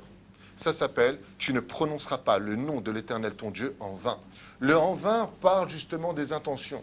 Que Dieu t'a donné le srout extraordinaire de venir jusqu'à lui en prononçant son nom, excusez-moi pour le mot, comme un ami. Et c'est marqué dans le Zohar HaKadosh que les tzadikim sont appelés les amis de Dieu. On est amis avec Hachem à leur niveau à eux. Mais pourquoi eux sont des amis? Parce qu'ils savent garder la distance du respect. Ils ont de la hirat shamayim. Et les Chachamim nous disent dans la Gemara, il ne sait pas qui prononçait pas, hein. Asher, Bahar, Banu, Baruch Ata, Hachem, Faddal. Efo Ata Nimtza, je pensais à prendre des couches, je pensais à autre chose, je n'étais pas avec ma bracha. C'est pour cela que nous, dans la vie de tous les jours, on enfreint exactement ce même commandement. Comme par exemple, quand, ici il y a un minag un peu spécial, je ne sais pas si c'est comme ça chez toi, mais quand on fait monter certaines personnes à la Torah, ça fait, au lieu de Baruch et Hashem Mevorach, ça fait Baruch Ata Hashem Mevorach. Et la personne répète, je suis bête. Baruch Ata Hashem, Baruch à ce moment-là, je fais comme ça, stop les dégâts. Stop. On ne revient pas sur le nom d'Hachem. Ce qui fait que, des fois on fait une chose, on vient pour faire une bracha. Le Shulchan Aruch nous dit comme ça explicitement. Fais attention. Shataba levarer, sache devant qui tu te tiens. Shiviti Hachem, les negditamid. Quand tu viens pour prononcer le nom d'Hachem, l'interdiction que nous le disons tous les jours. De quelle façon? Hayav ha'adam, l'homme a l'obligation, avant de venir prononcer le nom divin, de savoir exactement ce qu'il apportera à Dieu. Car chaque fois que le nom divin est prononcé, écoutez bien, j'aimerais vous poser une question pour vous dévoiler un petit peu ce qui se passe, réellement au-delà de que nos yeux puissent voir. Quand on a un nom comme Gabriel, Uriel, Michael, on a le droit de les prononcer? Absolument, puisque ce sont des noms donnés à nos enfants. Mais maintenant, si je devais donner des noms d'anges qu'on n'a pas l'habitude de donner à nos enfants, est-ce que j'aurais le droit de prononcer ces noms d'anges? Pourquoi non? Absolument pas, bien sûr que non. Pourquoi non? Non, c'est pas la réponse. Non, c'est pas non plus la réponse. La réponse est que si tu prononces un des noms des anges, étant donné que la parole sur terre, vous savez c'est quoi une parole? Je vous le dis en deux mots. C'est quand tu viens taper à la porte. Dès que tu prononces un nom sur terre, tu tapes à la porte de l'identité du nom. Ce qui fait que si je devais dire maintenant, même tête, le ministre de l'Intérieur dans les cieux, et que je prononcerais son nom, même tête dans les cieux, ce n'est pas une blague, ce n'est pas une caricature, ferait ça. Oui. Pourquoi tu m'as appelé? Je suis ton copain. C'est un mamar du Hari Akadosh. Le Hari Akadosh nous dit chaque fois que tu prononces le nom d'un ange, automatiquement, il te dit pourquoi tu m'as appelé. On parle d'un ange. Le Rav Kook avait l'habitude de dire un ange n'est autre que l'idée de Dieu quand elle s'accomplit en action. C'est qu'un ange. Tu regarderas la vidéo. Je disais que... C'est lamentable. Non, je disais qu'un ange, selon le Rav Kook, ce n'est rien d'autre que l'idée de Dieu quand elle s'accomplit en action. C'est la formation de l'action d'une pensée divine. Ce n'est qu'un ange. Malach, à l'envers, ça fait kloum. Kalam, kloum, c'est rien. Là, on parle du nom divin. Ce qui fait que chaque fois que tu prononces le nom d'Hachem, à Kalva Homer, quand tu viens et que si tu n'as pas de connaissance en Torah et que tu te prends pour un pote de Dieu, comme Adoba et Xera, quoi? Dès que tu as un petit problème, tu oses prononcer le nom d'Hachem, et comment tu l'appelles? Adobal Gzira. Ça veut dire que tu viens de provoquer maintenant l'ouverture d'un mauvais décret, l'associant à Hachem. Résultat des cours, si je vous dis ce qui a marqué, je préfère ne pas vous le dire, on parle de Mita. Voilà. Pourquoi? Parce que ce n'est pas Dieu qui tue les hommes. Dieu n'est que l'ombre de l'action de l'homme, comme on le lit dans le 121e Télim. Hachem tzilcha al-yad yeminecha. Si tu tends ta main droite qui le chesed, dit Hachem, tu m'appelles au nom de Yudke Vavke, comme moi je te le demande, Anibaya. Mais si tu viens dans ton verre, Baruch Ata Hachem, au fait, c'est quoi comme bracha? Baba, tu as dit Baruch Ata Hachem. Il fallait réfléchir avant. Et quelle différence y a-t-il entre ce que je viens de faire et celui qui demandera avant de dire bracha? Yesh lo irat shamayim. La irat shamayim veut dire celui qui est capable, à travers sa crainte, de voir qu'il y a un filet entre lui et Hachem qui s'appelle Shamaïm, c'est-à-dire les cieux. Il y a un domaine qui est au-dessus de moi, comme disaient les Gaulois, ils avaient peur que le ciel leur tombe sur la tête. Ton papa, que Dieu le bénisse, avait un jour parlé de Astérix, il disait qu'il connaissait très bien les inventeurs de Astérix et qu'ils étaient basés sur le Talmud. Et effectivement, c'est à cause du mot Yirat Shamaïm, il l'avait expliqué, à limite de sa tête, je le recite, pourquoi ils avaient peur que les cieux tombent. Il parlait de la Yirat Shamaïm qu'ils ont trouvé dans le Talmud, ces deux associés, je ne sais pas comment ils s'appellent, peu importe. En tout cas, ils les connaissaient très bien. Maseret Astérix. Et là-bas, Bémet, c'est exactement de cela qu'on parle. Quand une personne est capable de comprendre la valeur de ce qu'il va dire, comment il va le dire, à qui il s'adresse, c'est-à-dire qu'il va créer cette proximité que moi je peux prononcer son nom. Fais attention, tu ne peux pas prononcer le nom d'Hachem ni la Torah d'Hachem dans un endroit qui sent mauvais. Tu dois faire attention de ne pas prononcer. Les Tunisiens ont une très belle prononciation, juste ils ont un tout petit défaut.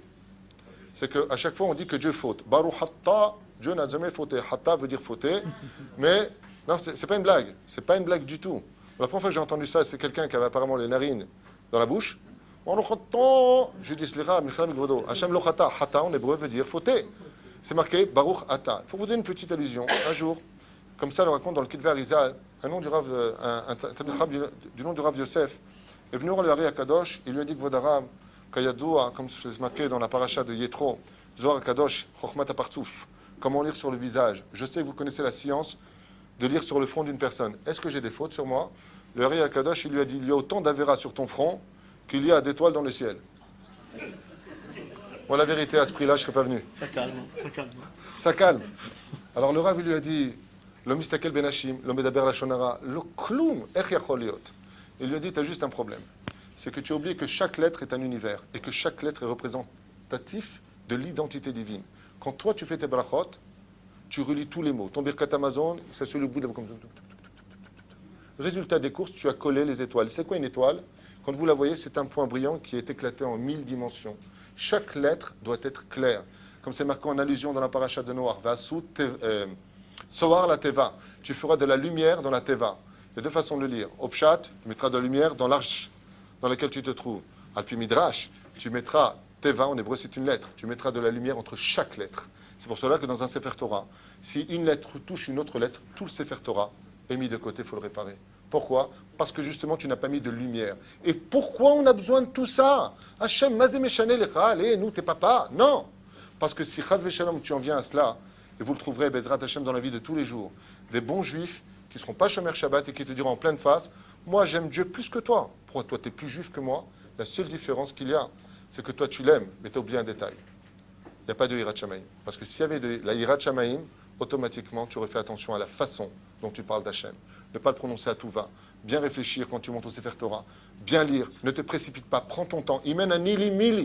Si je ne suis pas pour moi, personne ne le sera. Il y a marqué Barechu et Hachem hamevorach. Bien prononcer Baruch. Il y en a qui croient que Dieu est clair. Baruch. Il faut faire extrêmement attention à se travailler dans ce domaine.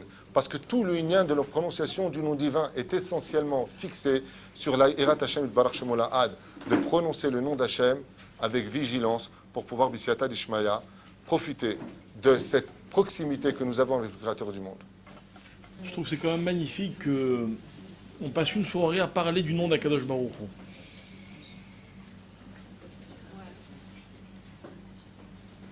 Hu. C'est vrai que pour prendre un petit peu à contre-pied ce qu'on a dit jusqu'à maintenant, enfin en tout cas pour ma part,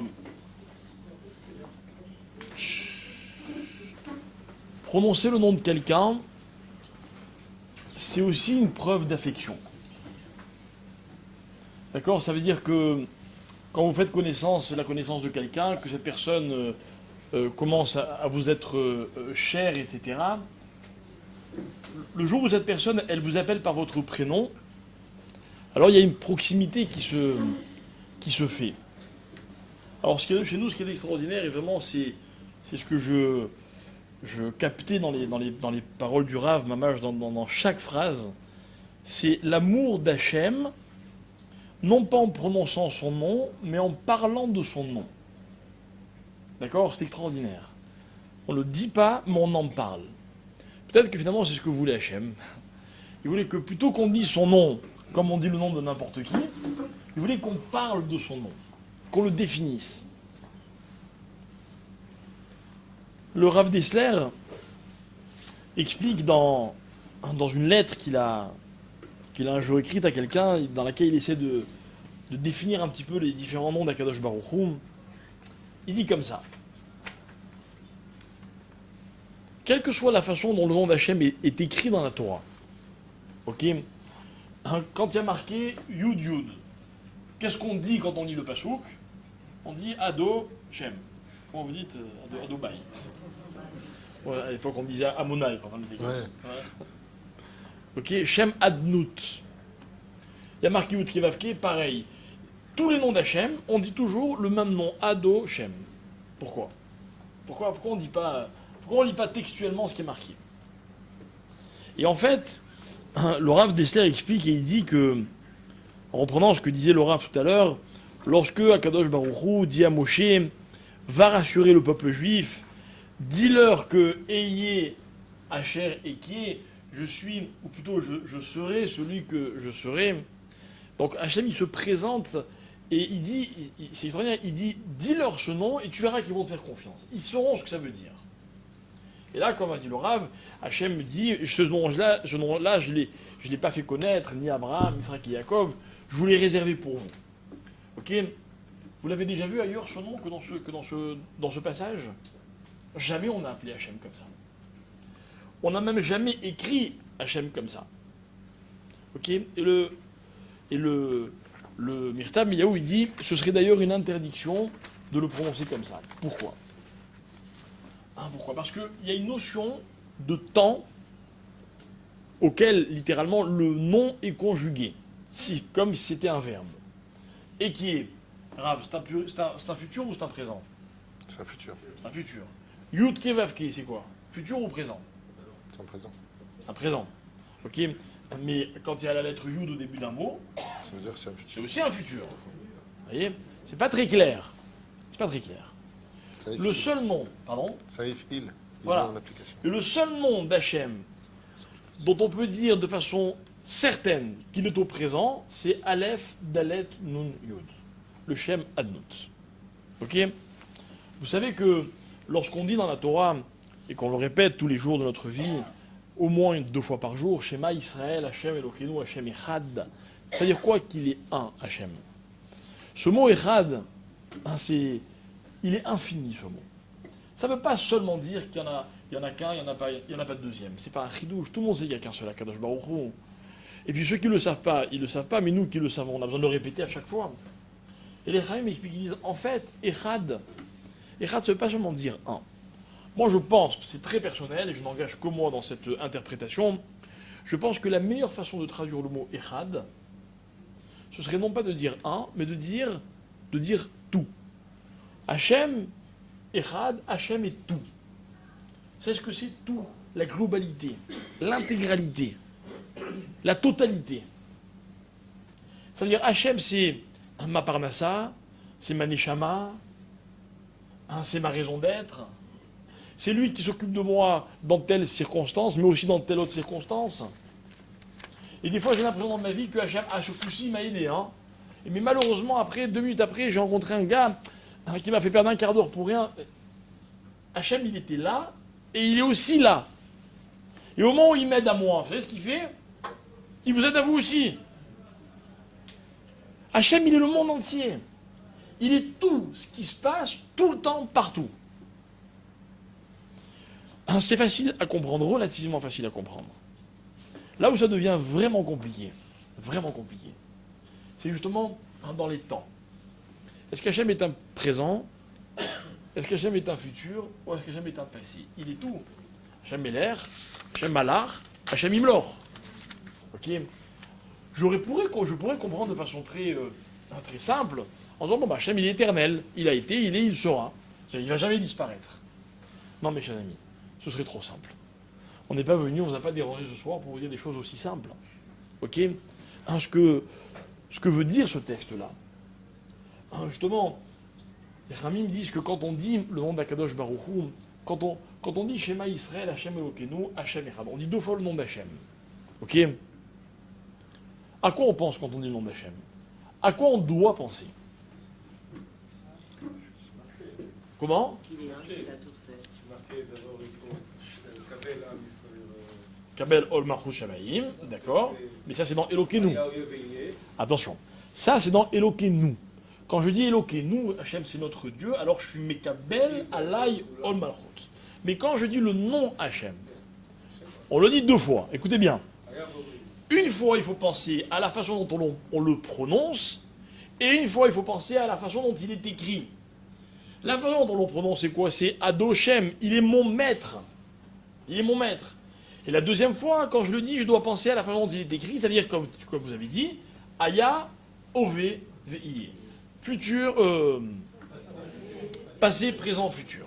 Ok, ça veut dire quoi? Ça veut dire qu'en fait, à Kadosh Baruch Hu, chez lui, il n'y a pas de notion de temps. Quand je dis qu'il est, il était, il est, il sera, ça ne veut pas dire qu'il est les 3. C'est-à-dire que, à la fois, il est ces 3 choses. Il n'y a pas de notion de temps. C'est pas, on précise pas le temps, les temps auxquels Hachem existe. Parce que je vous dis franchement, je fais une confidence. Évidemment, sur un temps beaucoup plus court, mais moi aussi, j'ai été, je suis, et je compte bien être dans le futur, Bezrat Hachem. Alors c'est quoi la différence? C'est que juste que lui, ça dure un peu plus avant, un peu plus après. Non, moi c'est vrai que j'ai été, d'ailleurs c'est vrai que quand je repense aux bêtises que j'ai fait il y a 1 an, je me dis, j'étais jeune à l'époque. Quand je repense à celles que j'ai fait il y a 1 mois, je me dis, depuis 1 mois, j'ai vraiment... Quand je pense aux bêtises que j'ai faites hier, je me dis, purée, en une nuit, j'ai quand même pas mal changé. J'ai été. C'est rassurant de savoir qu'on a été. Et puis, c'est vrai que quand, par exemple, vous rencontrez quelqu'un que vous n'avez pas vu depuis très longtemps, vous voyez. Par exemple, voilà, vous rencontrez quelqu'un que vous avez connu quand vous étiez enfant, et vous le présentez à votre épouse. Ma femme et moi, on est dans un mariage hier, un mariage de Marseillais. Moi, j'ai grandi à Marseille, mais je ne connaissais pas encore ma femme. Je faisais un kiff, dire, tu sais, celui-là, quand on était à Marseille, c'était un ami intime, et celui-là, et celle-là. Bon, moi, ça m'intéressait, je ne sais pas si ça intéressait ma femme. Vous voyez. Pourquoi? Parce que moi, ça me fait plaisir de raconter ce que j'ai été. Ok? Mais ça, c'est ce que j'ai été. Ce que j'ai été. J'ai vu hier des gens que j'ai pas vus depuis plus de 30 ans. Sympathique quand même, quoi. Bon, ça rajeunit. Bon, voilà. C'est vrai, on peut faire Mechaya Mitim. Ça fait aussi plaisir de se dire, quand je serai très vieux, si Dieu veut, Bezrat Hachem. Merci. Ok. Moi, je me rappelle que quand j'ai fait ma bar mitzvah, il y a un rave, qui s'appelle le Rav Cohn de Marseille, qui a fait un discours. Ce discours, il m'a marqué. Je ne me rappelle pas de tous les discours qu'on a fait à bar mitzvah. Franchement, je me rappelle de plein de choses, mais pas de ça. Ok. Mais celui-là, je me rappelle. Vous savez ce qu'il a dit? Il a dit il a dit devant son discours, il a dit pendant la prière, puisqu'il a parlé au moment de la mise était finie, il a dit pendant la prière, j'ai fermé les yeux et j'ai vu, bref, et il a raconté ce que j'espère devenir quand je serai très vieux. Et ça m'a fait très plaisir. Je me suis dit, je sais pas, à 13 ans, je me suis dit, Amen. D'abord que je vive très vieux. D'accord? Et vous aussi, Bezrat Hachem. Ok. Et puis surtout, de savoir que, enfin de penser que peut-être un jour, voilà ce que je serai. C'est bien de penser ça. Mais ça veut dire que ces 3 compartiments dans le temps. Aya, Ové, Ié. Mais chez Akadosh Baruch Hu, c'est pas ça. C'est pas ça. Akadosh Baruch Hu, écoutez bien. Ce qu'il était il y a 1 heure, il y a 1 an, et il y a 2000 ans, et il y a 250 millions d'années, c'est exactement la même chose que ce qu'il est maintenant. Vous vous rendez compte un peu? Et c'est exactement ce qui va être dans X années. Mais mes chers amis, je vais vous dire quelque chose. Vous êtes très sympathiques, vraiment, je vous apprécie beaucoup, parce que vous me faites kiffer en faisant semblant de comprendre. Ok? Mais ne me dites pas que vous avez compris. Non, mais même moi, j'ai pas compris. Comment vous pouvez comprendre, vous? Allez, vous savez quoi? Si vous m'expliquez, je fais comme vous, je fais semblant de comprendre. Combien de temps vous nous donnez? Mais vous comprenez, c'est une notion qui n'est pas humaine. C'est qui nous dépasse complètement. Vous connaissez l'histoire du gars qui dit à Hachem... Vous la connaissez, non? Tant pis pour vous, si vous la connaissez, je vous la raconte, je fais un kiff. Hachem, un jour, il dit... un jour, il dit à Hachem, dis-moi, Hachem, combien c'est pour toi... Ah. Vous m'avez cassé mon kiff, mais alors...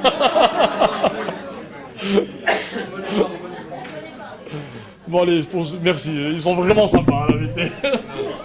Un gars qui dit un jour à Hachem, il dit, combien c'est pour toi 50 ans? Ou on va dire 200 ans. Genre une période très très longue. Hachem, il dit, mais pour moi, c'est 2 secondes. Il est fort, Hachem, hein, vraiment. Puis au bout d'un moment, il dit, Hachem, combien c'est pour toi 2 milliards d'euros. Il dit, pour moi, 2 milliards d'euros, c'est même pas 2 centimes. Vraiment, Hachem. Puis au bout d'un moment, il vient, il dit, dis-moi, Hachem, tu peux pas me donner 2 centimes? Il lui dit, mon fils, attends 2 secondes.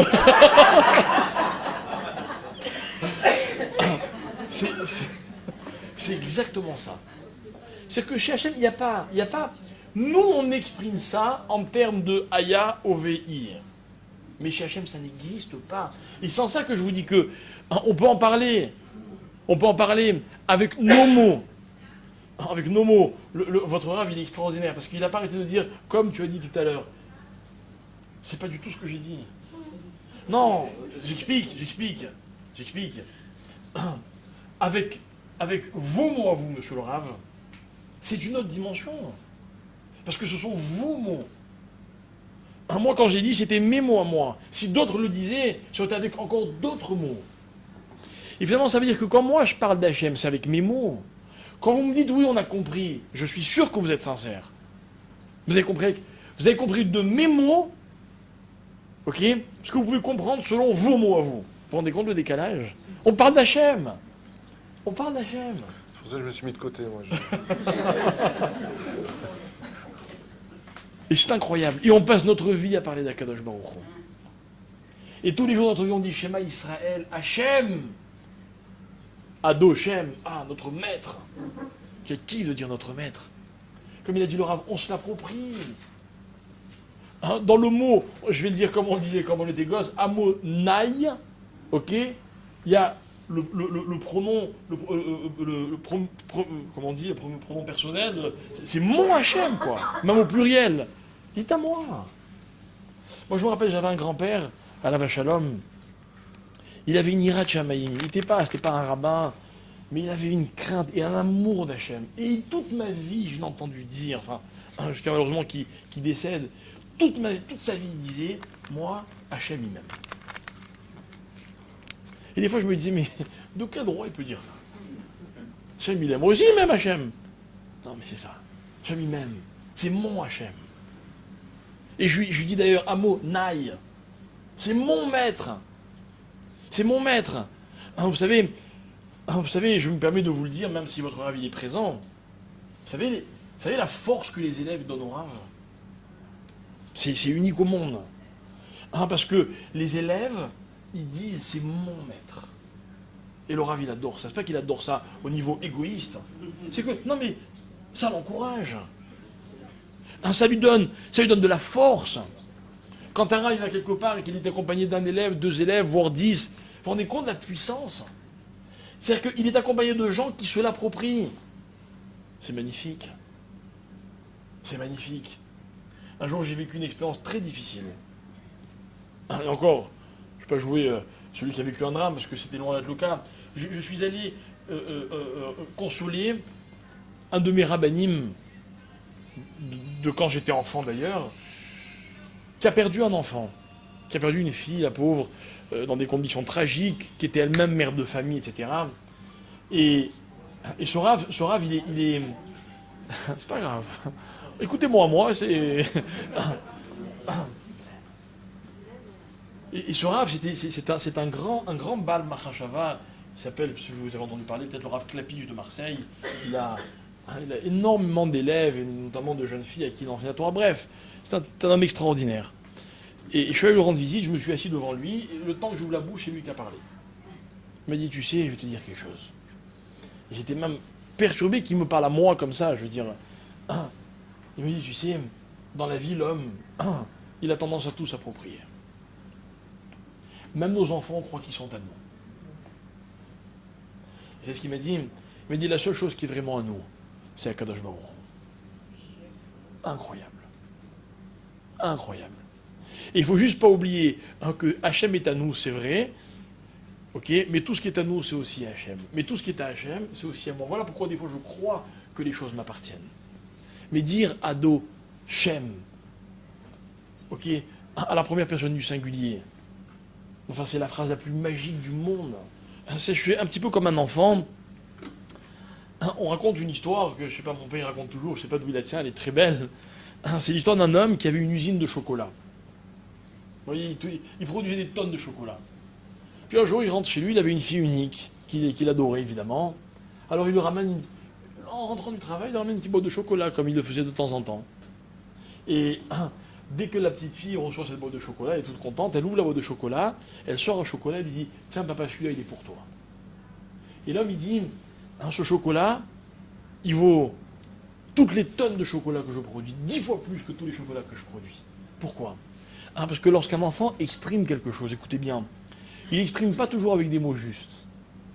Mais c'est le maximum de ce qu'il peut dire. C'est le maximum de ce qu'il peut dire. Vous avez certainement tous un jour ressenti ce que disent nos Chachamim. C'est que quand un mot sort de notre bouche, on est toujours frustré. Parce qu'il y a toujours un décalage énorme entre ce qu'on dit et ce qu'on aimerait dire. Alors voilà, que les choses soient claires. Avec Akadosh Baruch Hu, on ne pourra jamais tout dire. Ce que la Torah nous demande, c'est de dire le maximum. Et voilà pourquoi il nous donne le droit, comme a dit l'orabe, de dire d'abord Ata. Akadosh Baruch Hu nous invite à cette proximité. Et de dire un mot Naï, mon Akadosh Baruch Hu. Mon Akadosh, vous vous rendez compte ? J'ai le droit d'exprimer cette proximité. Et après, je vais parler de lui. Je vais dire, il est un. Tu sais ce que c'est, toi ? L'unicité. Est-ce que l'homme est capable d'imaginer le monde dans une notion d'unicité? Ça nous dépasse, mes chers amis, il faut l'avouer. Et encore, on va parler de temps, etc. Et j'en passe. Et je pourrais encore donner beaucoup d'exemples. On a le droit de le faire. Vous savez pourquoi ? Parce que c'est le maximum de ce qu'on peut faire. Le danger, c'est que quand on dit le maximum, vous savez quel est le danger ? C'est de passer de maximum à trop. Et la frontière, elle est extrêmement fine. Voilà pourquoi la Torah nous recadre. Et elle nous dit attention. Attention. Quand vous allez parler de moi, je reviens sur ce que je disais tout à l'heure. Dans le cadre de ce que je vous permets, dites le maximum. Mais à l'extérieur de ce cadre, attention, n'en rajoutez pas. On raconte qu'un jour, dans une synagogue, je crois qu'il y a la Gemara qui raconte ça, un homme est monté un Chazan, et il a dit à quel Agadol, à Gibor, vers Nora, Dieu qui est un fort, grand, fort, redoutable. Et puis tout d'un coup, il s'est dit, je ne peux même pas m'arrêter là. Et il a dit, Atov, Véa Yafé, Véa je sais pas quoi. Les Chachamim ont dit, monsieur, vous descendez tout de suite. Il dit, pourquoi ? Il dit, mais vous êtes fou. Vous êtes fou. Mais si vous commencez, vous n'avez plus le droit de vous arrêter. Si vous commencez à dire ce qu'est Hachem, au bout d'un moment, comme je vous disais tout à l'heure, vous allez vous arrêter, on va dire c'est tout. Mais c'est faux, c'est pas tout. Alors quoi ? Alors on dit que ce que les Chachamim ont décidé qu'on pouvait dire. Et ceux qui ont choisi Gadol, Gibor, Nora. On sait que vous aimeriez en dire beaucoup plus. Mais plus, ce serait déjà trop. Vous voyez ? Et c'est cette ambivalence qui est extraordinaire.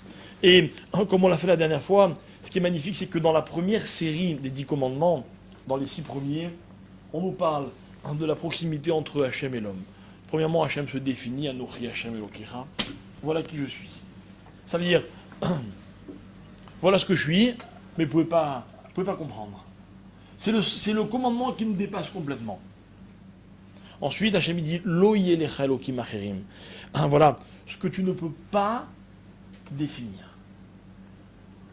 Et ce qui est extraordinaire, c'est que dans ce même ordre d'idée après, plutôt qu'Hachem nous dise ce qu'on peut dire de lui, Hachem nous dit ce qu'on ne peut pas dire de lui. Tu ne prononceras pas mon nom en vain. Hachem il aurait pu dire différemment. Il aurait pu dire attention, chaque fois que tu fais une tefila, tu dis mon nom. Non, il a préféré dire ce qu'on n'avait pas le droit de dire. Parce que ça, c'est beaucoup plus facile de se le figurer, de se le définir, que de dire ce qu'on a le droit de dire. Chaque fois que vous prononcez le nom d'Hachem, rappelez-vous que c'est un cadeau qu'Hachem nous fait, de nous autoriser à prononcer son nom, de nous autoriser à nous l'approprier, comme si on avait une relation privilégiée. Comme l'a dit le Rav, ça c'est que pour les bénis Israël. C'est un véritable cadeau, il faut en être conscient. Voilà. Chazak ve'ematz, à la Odedout, Baruch Hashem. Dans Maseret Shabbat, à la page 17 à Moudalef, il est marqué là-bas une dispute un peu bizarroïde, franchement, une grande marloquette entre Beth Hillel et Beth Shammai, qui, je le rappelle, se battant les Shem Shamaim, Beth Hillel ve Beth Shammai, Otiot Baruchu Baruch Shemu, se battant pour le divin, les élèves de Shammai ont sorti les épées de leur fourreau et les ont mis sous la gorge des élèves de Hillel. Et Hillel, présent ce jour-là, s'est écrié, c'est un jour pour moi qui est aussi dur que la faute du Chet HaEgel, de la faute originelle de la, pas d'originelle, pardon, de la faute du veau d'or. D'accord? Cette dispute entre Beth Hillel et Beth Shammai demande pour nous réflexion. C'est pas marqué que là-bas, il y a aussi d'autres Masechet où ils se sont vraiment côtoyés avec virulence pour se battre les Shem Shamaim. Ce qui est curieux, c'est qu'à part 3 exceptions, plus ou moins, les lois juives dans lesquelles nous vivons étaient fixées selon Beth Hillel, c'est-à-dire Hillel lui-même, et non pas selon Beth Shammai. Curieusement, c'est pas que Chas v'Shalom Shammai se serait trompé dans sa vision des choses, c'est que les lois de Shammai sont véridiques, seulement ne sont pas appropriées à la circonstance dans laquelle nous vivons sur Terre. Car je vous le rappelle, nous sommes aujourd'hui prisonniers dans un corps qui fait partie justement de la réparation absolue. C'est pour ça qu'il y a Triyat Ametim, la résurrection du corps, qui finira par devenir aussi divin et éternel que l'âme, mais dans un degré supérieur. Et les Chachamim nous disent bizarrement, à cette époque-là, quand viendra le Melech HaMashiach, nous quitterons les lois de Hillel pour passer à celles de Shammai. Shammai, je vous dire quelque chose. Tout à l'heure, on a parlé de Hirat Shammai. Le tétragramme, tel qu'il est au-dessus de l'espace, il est dans Shamaïm. On ne peut pas le prononcer, et si on le faisait, Chayavita bide Shamaïm. On ne peut pas le dire. Hillel, lui, est justement celui qui permet de les halel, c'est-à-dire prononcer le nom divin, tel qu'on peut le prononcer du nom de Aleph Dalet Nun Yud Hashem. Adobai, comme tu l'as dit, Bezrat Hashem. Hillel, ça fait combien en Gematria? He, Lamed, Lamed. Soit 5, 30 et 30, un total de 65, qui correspond à la Gematria du mot Adnout, qui permettra à l'homme aujourd'hui, dans son niveau, dans son étui, qui est aveuglé de la réalité spirituelle qui l'entoure, de pouvoir acquérir une proximité dans la prononciation avec ses lèvres. Et pourquoi c'est si important avec Hillel? Parce que si vous observez bien, ce que nous enseigne la Gemara, par exemple, à la page 31 de Masechet Shabbat, on nous parle d'individus bizarroïdes, de toutes sortes de koutim, de goïm, qui veulent se convertir. Apprends-moi la Torah sur un pied, apprends-moi la Torah sur ceci, apprends-moi... Shammai les a tous renvoyés, Hillel les a tous reçus, et il les a tous convertis, il les a tous rapprochés. Il y a une chose qu'il faut quand même comprendre. Il y a ce qu'on appelle le Yetzi Minatame Tameu. Tout ce qui sort de l'impur est impur. Malheureusement, nous, tels que nous vivons aujourd'hui, il nous arrive de dire des mots impurs avec nos bouches. À cause de la colère, à cause de la surprise désagréable qu'on pourrait subir, ou tout simplement par habitude. Chez nous, ce n'est pas un gros mot de dire MER2, parce que c'est une façon de parler. Mais excuse-moi, si tu dis à une personne tu n'es qu'une ceci, il ne va pas dire ah ouais, j'ai oublié, excuse-moi, je suis bête. Ce que tu es en train de dire, c'est une façon de parler. C'est une insulte. 3 minutes plus tard, excuse-moi, je ferme une tra. Hachem, Sefata et Tiftar, Fiagite la Techa. Regardez bien par quel mot commence la Amida. Il n'y a pas marqué Yud Kevavke. Il y a marqué Adnout. Ça veut dire qu'il nous faudra la patience de Hillel Azaken, de supporter une personne qui viendrait avec une chutzpah oser lui dire apprends-moi la Torah sur un pied le temps que je puisse tenir sur mon pied, apprends-moi toute la Torah. Et on lui dit à ce moment-là, ne fais pas à autrui ce que tu n'aurais jamais voulu qu'on te fasse. Ce qui fait qu'Akadosh Baruch Hu est obligé de se vêtir d'un vêtement, est obligé de se protéger, non pas pour lui, parce qu'il est intouchable, mais pour qu'on puisse atteindre l'essence même de son attribut. Car on l'a dit au début du shiur, on le répète maintenant, on a des noms qui nous permettent de gravir les montagnes, qui nous permettront, Bezrat Hashem, grâce à cela, d'obtenir, sans chercher le salaire, juste pour qu'on comprenne l'idée, rejoindre le monde futur, Ve'az ne'ene miziv shrinato. Et quel sera le nom d'Hachem là-bas? Il n'y aura pas besoin. Car quand quelqu'un est en face de toi, tu n'as plus besoin de l'appeler. Le seul qui l'ait vécu réellement parlant dans la Torah, il n'y en a eu qu'un seul. C'est la paracha de Tetzavé. Ve'ata Tetzavé. Il y en a qui croient qu'ils ont raison. Il fallait effacer le nom de Moshe. Ils n'ont pas compris. C'est vrai, mais c'est du pshat, c'est pour quitter Aleph. La vraie notion de Ve'ata Tetzavé veut dire que Moshe était tellement proche de Dieu maintenant qu'il n'a plus besoin de l'appeler par son nom, il est là. Alors on dit Ve'ata. Par contre, le fait de dire Baruch Ata Hashem Beshem Adnout, ça démontrera par là que malgré tout, on est encore loin du nom divin parce qu'on n'est pas assez propre.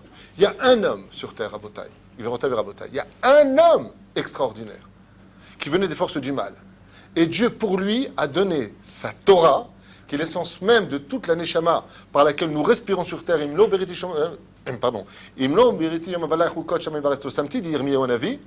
C'est qui? C'est Yitro. Les anges ont peur de Dieu. C'est pour cela que les anges ne prononcent le nom de Dieu qu'au bout du 4e degré. Kadosh, Kadosh, Kadosh, Hachem. Nous, les enfants d'Israël, nous venons du monde de la Beria, supérieur à la Tzira, supérieur aux anges. Donc nous sommes comme plus proches de Dieu. Mais nous, ça va se traduire par 3e degré. Shema Israël, Hachem. Baruch Ata, Hachem. D'un coup, un homme s'approche et comprend avec une logique à lui qui dépasse l'entendement humain. Nous, on est parti dans le désert chercher la Torah, lui, il a vécu à l'intérieur. C'est ce qui l'a aidé. Il s'est vidé de tout. Il a tout connu. Et une fois qu'il a tout connu, il a compris une chose que nous, on croyait avoir compris. C'est qu'il n'avait rien compris. Alors quand il est venu vers Moshe, il a dit Baruch Hachem. Et lui, par contre, c'est le seul homme de toute l'histoire juive qui a été capable de s'approcher à Hachem à 1 degré. Lequel? Baruch Hachem. Et qu'est-ce qu'il va faire dans la parashat Mishpatim? Il va instaurer les lois représentant la rigueur. Ça veut dire que Yitro aurait pu vivre à lui tout seul selon la déa de Beth Shammai, Shamaim. Ce qui fait que nous, dans le monde dans lequel on vit aujourd'hui, on fait extrêmement attention dans cette approche avec le divin au niveau des lois juives, car tout le domaine au niveau du Pshat, si on ouvre la Gemara maintenant, tu ne prononceras pas le nom de l'Éternel ton Dieu en vain. Et basé sur quoi? Sur la Shvoua. Mais pas que sur la Shvoua, la preuve en est. Comme dit le Shulchan Aruch Meforash. La Shvoua veut dire le fait de jurer. Qu'est-ce qu'on faisait quand on avait besoin d'une édoute, c'est-à-dire d'un témoignage? D'accord? Jusqu'à une certaine époque, ça a été accompli, dit la Gemara. Et pourquoi? Parce qu'un jour, il s'est passé un coup de vis. Un homme devait de l'argent à son prochain. Qu'est-ce qu'il a fait? Il ne voulait pas lui rembourser. Il a pris une canne, il a creusé, il a mis les 60 pièces d'or qu'il lui devait, il les a mis à l'intérieur. D'accord? Et devant le Sefer Torah, devant le Beddin, il a dit comme ça en montant sur l'estrade à celui qui devait l'argent, tu peux me le tenir? Il lui a tenu. Il comme ça devant les Dayanim, il pose les deux mains sur le Sefer Torah et dit Va'ani baleke mitzvat shvua, ani nishba she'erzarti lo et kal kesef beyado. Je lui ai rendu l'argent dans ses mains. L'autre, quand il a entendu ça, qu'il est ma boule. Il devenait fou. Ah! Il a pris le bâton et l'a jeté par terre. Et là, Shamaïm, quand le bâton s'est cassé par terre, les pièces se sont écoulées. Les rabbins ont compris. Ah, tu joues avec joie de chave. Ça veut dire, tu es en train de jouer avec le fait que tu es juré maintenant en vain, mais tu n'as pas juré en vain parce que Bémet, tu lui as donné le bâton. Et dans le bâton, il y avait l'argent, mais il ne le savait pas. Ça s'appelle Gezel Da'at. Mikartaout bimyuchad, ce que tu es en train de faire. Donc, ils ont arrêté cette notion de chez vous. Mais les Chachamim nous disent, fais attention. Tu n'as pas besoin d'en venir jusqu'à la chevoua, c'est-à-dire le fait de venir jusqu'à jurer au nom de Dieu. Je jure. Dans le Shulchan Aruch, il y a marqué une personne qui dit je jure. Il n'a pas dit je jure au nom de Dieu. Je fais une petite caricature qui n'est pas une caricature et j'espère que ce fléau arrêtera. Si vous saviez, je n'aime pas être le facteur des mauvaises nouvelles. Et Olam Adam Tarpel et Tova Vilibracha. Mais un homme averti en vaut deux, c'est ce que je dis souvent dans mes cours. Moi, les et que quand j'ai fait tchouva et que je fasse encore tchouva tous les jours, on m'est prévenu de ce qui attendrait un homme. C'est dommage de mettre ses doigts dans la prise et de brûler. Il y a des gens qui, toute la journée, disent sur la Torah, sur la Torah, sur la Torah, sur la Torah. Une fois, ton Nusrofous, dit à Rabbi Akiva, Mazé Meshane, qui va Allah, JC, un tel, peu importe le nom. Mazé Meshane, comment Dieu s'appelle. Alors, qu'est-ce qu'il lui a répondu Rabbi Akiva? Il lui dit, oh, Tournos Rufus, viens Tournos Rufus. Viens ici, Tournos Rufus. Il lui dit, oh, tu m'insultes ou quoi? Tu donnes mon nom à un chien? Il lui dit, du côté d'abord. C'est exactement la même chose. Tu es en train de voler une moto, tu sois Torah, je l'ai acheté, soit Torah ceci, mais tu es fou. Tu sais sur quoi tu jures. Tu sais sur quoi tu te tiens. Il lui dit, tu n'as pas besoin de jurer. Sache une chose, la parole est si importante dans le judaïsme que de dire 2 fois une phrase. Dans Shulchan Aruch, c'est marqué noir sur blanc. Nershav, que je vois, Hamura, Vesele.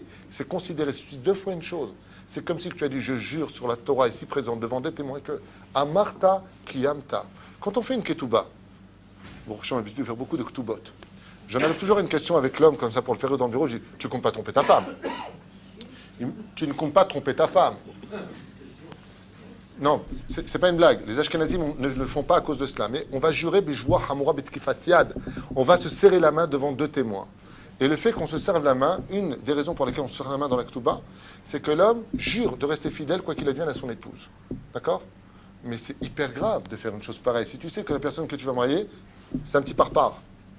Dans ce cas-là, si je vois que la personne n'est pas sérieuse, j'ai le droit, le pied de sauter ce passage pour ne pas le mettre devant un interdit de la Torah chez l'Ifné vers l'Otiten Mirchol. Même s'il deviendra Nidouille, ce que tu veux, Nida, est-ce que par rapport à. Enfin, pourquoi je vous parle de tout ça? Parce qu'il faut absolument réaliser la valeur, pas simplement de la Shevoua, comme le prescrit la Gemara, mais simplement la prononciation du nom divin.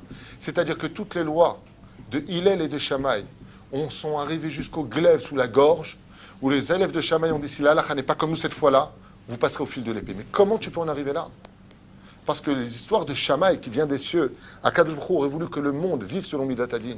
Aujourd'hui, on appelle Bnei Israël, qui représente le Chesed, le Tiferet, l'harmonie du monde dans lequel on vit entre le monde d'en haut et le monde d'en bas. Mais quand viendra Mashiach, on ne s'appellera plus Bnei Israël, on s'appellera Bnei Yitzhak, dont le deuxième nom est Israël aussi, Derech Hagav. Mais la notion de Bnei Yitzhak vient rappeler quoi? La rigueur. Parce que la terre sera remplie de la connaissance de Dieu. Et cette notion de connaissance nous permettra une proximité beaucoup plus grande, puisque là, on pourra prononcer le nom d'Hachem tel qu'il est marqué, et non plus tel qu'il avait son vêtement au-dessus de cela. C'est pour cela que quand on veut avoir une bouche qui soit propre, pour pouvoir parler au nom d'Akadosh Baruch Hu, combien on se doit s'efforcer, Bezrat Hachem, d'abord et avant tout de comprendre la valeur de la parole. Comme dit Shulchan Aruch, tu n'as pas besoin de jurer. Tu te rends compte? La seule fois où Binyamin a été accusé, il a reçu des coups sur l'épaule. Pour cela, le Midrash nous dit il a eu le Beth Amikdash sur son épaule, à Kavana sur son territoire. Très bien. Comment il a arrêté le fléau? Il a dit je jure que ce n'est pas moi. C'est tout. Ses frères ont été nets, étant donné qu'il n'avait jamais juré. Alors c'est certain qu'il ne mentait pas. La vraie valeur de la Shevoua, c'est-à-dire du lien qu'on va avoir entre nous et notre Créateur, c'est le fait de prononcer le nom d'Hachem, non pas Hazve Shalom, sous l'égide de la colère, mais parce que vraiment on a un témoignage à faire. Quand on vient pour témoigner devant un Kadosh Baruch Hu, alors son nom divin brille. Et nous, notre but, c'est de faire briller le nom d'Hachem. Mais pour cela, il faut avoir un total contrôle de la parole. Et c'est ce que nous enseigne la première Mishnah du 5e chapitre de Masechet Avot. Ba'asara ma'amarim nivra ha'olam. Le monde a été créé selon 10 paroles. Je vous pose une question rapide. C'est quoi ces 10 paroles? Tu peux chaver ou quoi? Rien que dans le premier verset, il y a 7 mots. Bereshit, bara, Elohim, et, Hashem, et, Haaretz. C'est quoi 10 paroles? C'est que pour la création du monde, il y a marqué 10 fois le mot Elohim. 10 fois le mot Elohim. Le monde a été créé par le mot Elohim. Et toi, qu'est-ce que tu fais? Tu viens défaire ce nom-là. Tu viens jouer avec cette notion de 86, Chazve Shalom, en manquant de Emouna. C'est pour cela que le mot Emouna pour racine Amen fait la gématria de quoi? De 91, qui correspond à 26 et 65, Yud Kevavke et Shem Adnout. Ensemble, ça fait quoi? Souka. Quand on rentre dans la souka, on a fait un shiur sur la souka, c'est quand on rentre dans les bras de papa. La souka, il n'y a que Dieu là-bas, il n'y a pas de Satan à l'intérieur d'une souka. Zekulo Kodesh Kodesh Akodashim. On rentre dans les bras de papa. Souka Gematria quoi? Quand le nom d'en bas, bien prononcé, peut se permettre d'accueillir le nom d'en haut, bien scellé par une bouche qui est propre, alors Soukat David Shelomecha. La souka du roi David Yeshna, le fait que Baruch Hashem nous puissions aujourd'hui avancer, évoluer, les Chachamim expliquent noir sur blanc, écoutez bien ce que je vais vous dire, Zemora Ve'ayom. Un des processus qui a le plus de force de faire reculer le Melech HaMashiach, c'est à cause des Shvuat Shav. C'est parce qu'on jure pour rien. On jure pour rien. Sur la Torah, je te le jure, un couple se dispute. Ouais. Je te jure, tu sors d'ici, c'est fini entre nous. Tu sais ce que tu viens de dire? Tu sais ce que tu viens de faire? Atam Evinim Hasheko répond. Ce qui fait que quand on arrivera à Bezrat Hashem, non pas à l'image de certaines religions, sans parler d'eux, on n'est pas là pour parler des autres, on est là pour parler de nos valeurs à nous, on n'a pas besoin de détruire les autres pour cela. Mais juste pour que l'on comprenne que quand Chazve Shalom, on mène Hashem dans tout ce que l'on entreprend, qui est le but absolu de ce monde. Bechol derachecha dayu. Partout où tu vas, il faut qu'il y ait Hashem avec toi. Et quand tu parles d'Hashem, à ce moment-là, tu vois si le monde avait lieu d'exister ou pas. Parce que le nom de Dieu a existé, selon les 10 spirotes, 10 fois intervenu pour la création du monde. Mais si maintenant tu viens et que tu détruis ce nom-là, à tort et à travers, alors on comprendra pourquoi au début nous avons dit que les eaux de la création du monde qui ont été enfuies à l'intérieur, et Dieu fit apparaître la terre. Mais où est-ce qu'elles sont toutes ces eaux de la création du monde? Elles sont rentrées dans le 6e palier, dans la terre. Et c'est cette même eau qui aujourd'hui pourrait réapparaître, Hazve Shalom, si on ne faisait pas ce que l'on devait faire. C'est-à-dire que le monde a été créé comment au début? Les eaux d'en haut et les eaux d'en bas. Shamaim. Oui, Sham, Maïm. Les eaux d'en haut et les eaux d'en bas. Ces mêmes eaux d'en haut sont parties dans l'espace, et les eaux d'en bas sont ce que nous connaissons aujourd'hui, les océans, mais aussi cette eau qui a été enfermée. Et cette eau a été enfermée pourquoi? Parce que le nom de Dieu a été prononcé. Ce qui fait que si toi, maintenant, tu viens défaire ce nom de Dieu, parce que tu es énervé, tu fais Avodah Zarah à l'intérieur de toi-même, parce que tu n'as pas l'intention de la vraie parole, parce que ce que tu dis, tu ne le vis pas, alors ces eaux portent plainte contre toi et le nom de Dieu en bas se brise. Et c'est cela qui fait pourrir le monde. Ce qui fait que les Chachamim nous disent, étant donné que la Teshuvah existe, alors Dieu ne va pas prendre la vie d'un homme, sinon on ne s'en sortirait pas dès que tu dis le nom divin. Et le Shulchan Aruch ainsi que les Chachamim nous disent, alors au lieu de prendre la vie de l'homme, il lui prendra son argent. Chez Nehemar, Kol Anishba, c'est marqué aussi ici, il le rapporte dans le Même Loez. Tout celui qui jure au nom de Dieu peut être certain qu'il apportera la pauvreté dans sa maison en contrepartie de son âme. Et pour vous donner une toute petite notion, petite, pas très grande, regardez bien comment est écrit la création du monde. Bereshit bara, c'est pas du tout logique. Qu'est-ce qu'on aurait dû lire? Elohim bara Bereshit. Et pourquoi c'est comme ça? Le même Loez nous dit, afin d'enseigner que même Dieu lui-même, dans sa création du monde, a voulu se mettre en troisième, comme les enfants de Baruch Ata Hashem, pour ne pas que s'il avait marqué Elohim bara, alors on aurait dû, s'il le dit aussi facilement, nous aussi on peut le prononcer aussi facilement. C'est pour ça que dans la Torah, il n'y a pas marqué l'Hachem HaKorban, mais il y a marqué Korban l'Hachem. Et la même chose, il rappelle ici, il dit pourquoi tout le temps il faut toujours un sujet avant de parler de Dieu lui-même, une mikdama au nom de Dieu, pour dire que les enfants d'Israël, qu'avant de prononcer le nom d'Hachem, il faut bien réfléchir et lui créer ce qu'on appelle une préface, à savoir si ce que l'on va dire avait le droit d'exister au nom de Dieu ou pas. Sinon, ça s'appelle Jvoat Shav. Jvoat Shav ne veut pas dire que tu l'as dit, c'est pas vrai. Jurer pour rien, même si c'est vrai, ça s'appelle entraver le troisième commandement. Est-ce que tu avais vraiment besoin de me convoquer? Il y a une femme qui l'a fait dans l'histoire juive. Elle a été punie, la pauvre. C'est Sarah Imenou. Elle a demandé à Dieu d'intervenir. Et Dieu lui a dit, sache une chose, quand on convoque, même pour la justice, de l'avenir d'un peuple entier, les enfants d'Israël, parce qu'elle a vu ce que Abraham n'avait pas vu Dieu, du haut de sa grandeur, de sa prophétie. Dieu lui a dit, sache une chose, tu as oublié un détail. Quand on m'appelle, c'est le premier qui m'appelle qui sera puni. Avant d'ouvrir le dossier d'Abraham, je regardais d'abord le tien. Tiens, j'ai trouvé une faute. Sarah, tu mourras avant ton mari. Pourquoi? Elle a bien fait de jurer, elle nous a sauvé la vie. Avant, malgré tout, quand on jure en disant, mais ce que j'ai dit c'est vrai, quand je suis en Torah que la voiture elle était rouge, mais tu sais de quoi tu parles. Tu lis le nom d'Hachem à quelque chose de futile. La joie a été créée pour les choses les plus essentielles quand on parle de Pikuach Nefesh, quand on parle de faux témoignages. Quand les témoins disent j'étais là-bas à Tel Aviv avec lui à 2 heures, je dis mais putain, à 2 heures vous étiez avec nous à Jérusalem. On les fait jurer. C'est pour ça qu'il y a la permission de pouvoir prononcer le nom de Dieu, hormis tout ce qu'on a dit Al-Pi Alacha. Et sur ce, moi j'avais noté des tonnes de choses, comme par exemple, Shulchan Aruch nous dit l'orak belshon hakodesh. Jurer, c'est pas simplement de dire en hébreu, tu peux jurer en yougoslave, tu peux jurer en russe, en français, en anglais, en arabe. Le nom de Dieu est imprononçable dans tous les sens du terme. J'ai noté ici aussi des choses que j'ai vues dans des restaurants. Je suis parti manger dans un restaurant, puis il y avait marqué là-bas, sur les serviettes de papier, non, sérieux, il y avait marqué comme ça sur les serviettes de papier, Alléluia. D'accord? Donc je vais le prononcer une fois comme ça, Alléluia. Et j'étais choqué, parce que c'était marqué en plus en lettres, à Shurit, c'est-à-dire comme dans le Sefer Torah, ouais, et je voyais les gens autour de moi qui prenaient le papier, ouais, et le jetaient. Alors j'étais voir le Balabaïd, je lui dis, tu sais ce que tu es en train de faire? Tu jettes Hachem par terre. Tu aurais dû marquer Alléluia. On ne prononce pas les noms d'Hachem à tort et à travers. Et toi, qu'est-ce que tu fais? Tu marques, oui, je voulais lui Hachem. Avant de marquer là-bas, Yudke. On ne peut pas les écrire, parce que quand tu les écris, il faut les effacer. Après, tu vas le jeter. Tisaher! Ne t'étonne pas d'être jeté un jour dans ta vie. Tous ces petits détails. Bon, j'avais noté Baruch Hashem, beaucoup de choses, je vais bientôt finir. Il est marqué ici, tout celui qui Chaz Shalom en viendrait, à se maudire. Quand on vient une personne et que je meurs, si Chaz Shalom, tu viens de faire une joua que tu meurs. Le Ben Ishra écrit noir sur blanc dans Niflaot Maasecha, il dit Mishenishba la Tmoshiamut Igdim et Amita. Tout celui qui jure qu'il doit mourir, comme la parole est créatrice, et que tu as maintenant fait une joua, alors Bémet, tu viens de te retirer quelques années de ta vie. Et tout ça pourquoi? Parce que le troisième des commandements est relié à Anochi Hashem Elokecha. Si tu veux vraiment comprendre mon langage, on sait que le mot Anochi est un mot mitzri à la base, n'est pas un mot hébreu, mais il veut dire moi-même. Si tu veux venir dans ton langage, qui que tu sois, quand je te parle à toi, Anochi Hashem Elokecha, l'éternel ton Dieu, alors n'oublie pas que quand tu viens vers moi, le troisième des commandements, c'est ne m'appelle pas à tort et à travers.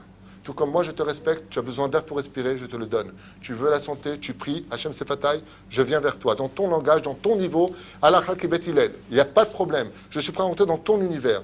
Mais de l'autre côté, n'oublie pas un détail. Respecte-moi pour que je puisse mieux t'aimer demain. C'est pour cela que la Gemara dans Psachim nous dit il y a des gens que Dieu déteste. Et une d'entre elles, c'est qui? Les chakranim. C'est quoi un shaker? Les menteurs, ce sont ceux qui se permettent de jurer au nom de Dieu même pour dire des vérités. Eux aussi sont appelés des chakranim. Et eux détruisent le monde. C'est pour cela que cette mitzvah du troisième des commandements est si proche d'Hachem que pour pouvoir y accéder à travers le Shabbat, le septième jour, Sheva, qui représente la Shevoua, la fête de Shavuot, qui représente aussi le jour où on a juré devant Hachem, tu ne pourras l'atteindre que le jour où tu sauras parler de Dieu, au moment où il le faudra, avec les mots qu'il faudra pour les occasions opportunes qui sont reliées à la halakha. Sinon, automatiquement, tu t'enfonceras dans des mondes compliqués et difficiles, car le seul aspect d'Hachem ne se situe qu'à travers la valeur de la parole. C'est bon, tout est dit. Voilà, encore une fois, merci beaucoup. Enfin, encore une fois, après Laura, moi aussi, je voudrais remercier Shimshon. Shimshon, il est comme le vin, Shimshon. Vous voyez, plus le temps passe et plus on apprécie sa valeur, parce qu'il se bonifie. Et vraiment, hein? Justement, voilà, c'est pour ça qu'on peut faire le parallèle. Et je te souhaite, Shimon, de tout cœur, Shimshon, pardon, d'avoir le zérout, de permettre à des gens d'étudier, de découvrir la Torah, de découvrir toujours des nouveaux rabbinim. Et je voudrais vous souhaiter à vous de profiter, vous voyez le Rav, ok, il faut l'user. D'accord. Attendez, excusez-moi, je voudrais juste terminer. À consommer sans modération. D'accord? Voilà, je m'excuse auprès de son épouse, je suis sûr qu'elle sera d'accord avec moi, de le partager avec vous, Bezrat Hachem. Et c'est la deuxième fois qu'on a l'occasion de faire un shiur ensemble. Et de la manière que la première fois c'était une très agréable surprise, parce qu'on ne se connaissait pas vraiment, et bien la deuxième fois c'est une découverte aussi grande. Et Baruch Hachem, chaque parole, chaque propos que Laura a cité et développé, c'était un plaisir de l'écouter. Encore une fois, la plus grande dimension, c'est celle de Ahavat Hachem. Et vraiment, Baruch Hachem, c'est un exemple dans ce domaine. Et vous pouvez être tranquille, parce que quand quelqu'un il aime Hachem, il est sûr de jamais se tromper. D'accord? Donc dans son enseignement, Bezrat Hachem, il n'y aura jamais d'erreur, hein, jamais de takala chez Avoliado, que cet endroit il grandisse. Spirituellement, géographiquement, physiquement, si Dieu veut, et que vous respondiez sur toute la ville d'Ashdod et encore bien plus, Bezrat Hachem. Que ce soit à vous, Rav, que vos élèves y soient de plus en plus nombreux. Vous connaissez ce que raconte la Gemara? La Gemara dit qu'un jour, un homme s'est assis, il était en chemin, il était fatigué, il s'est assis sous un arbre, et à côté de l'arbre, il y avait un ruisseau, et l'arbre donnait des fruits qui étaient extraordinaires, et l'ombre de l'arbre était tellement agréable, il a fait un moment de kiff terrible. Le kiff, c'est moi qui rajoute. Et au moment de partir, il dit à l'arbre, il dit, comment je pourrais te remercier? Qu'est-ce que je peux te souhaiter? Des fruits, tu en donnes déjà, ils sont extraordinaires. Que ton ombre soit rafraîchissante, c'est déjà le cas. Qu'il y a un ruisseau qui t'abreuve, c'est déjà le cas. Qu'est-ce que je peux te souhaiter? Et je te souhaite que de toi naissent encore beaucoup d'arbres qui soient comme toi, aussi bénis que toi, qui font aussi autant de bien que ce que toi tu fais, que je me permette de vous apporter cette beracha, et surtout que vous ne répondiez rien à tout ce que je viens de dire. Il y a une question. Juste te dire Je une suis chose. piloté quand même. Hein. Non, juste te dire une chose, c'est que quand Shimshon Atali m'a appelé pour ce cours. Ah, vous parlez de Shimshon, d'accord. Non, c'est pas une blague, hein, c'est sincère. Quand j'ai eu au téléphone, il me dit on refait un cours. Je lui dis yalla. Sur quoi? Il me dit sur tu ne prononceras pas le nom de Dieu en vain. Je lui ai répondu Rasra. Pourquoi Rasra? Parce que moi j'aime bien aussi les shiurés un peu, on remonte le moral aux gens. Là, c'est quand même un interdit de la Torah, donc c'est un peu compliqué. Et on a parlé de certains rabbinim, mais je lui ai répondu, je ne sais pas si tu te souviens, dis-moi oui, même si c'est faux. Quoi qu'il advienne, c'était vrai. Je lui ai dit, moi personnellement, celui qui me convient, avec qui je trouve on est trois à le faire, il y a vraiment la main d'Hachem entre nous, parce que ce que tu dis est vraiment très complémentaire. Je lui dis, je veux le Rav Yaakov Citruc, avec qui, Bémet, je voudrais beaucoup partager, parce que je kiffe. Je kiffe de t'écouter. Je kiffe de Baruch Hashem. Il y a une osmose, et d'ailleurs, le dernier cours, tout le monde l'avait dit, puisque après 2h20 de shiur, les gens ont dit, on aurait pu continuer encore 2 heures. Bezrat Hashem. Donc, Toda Rabba. En amont, on est les meilleurs, quoi. On est un peu tunisien, quoi.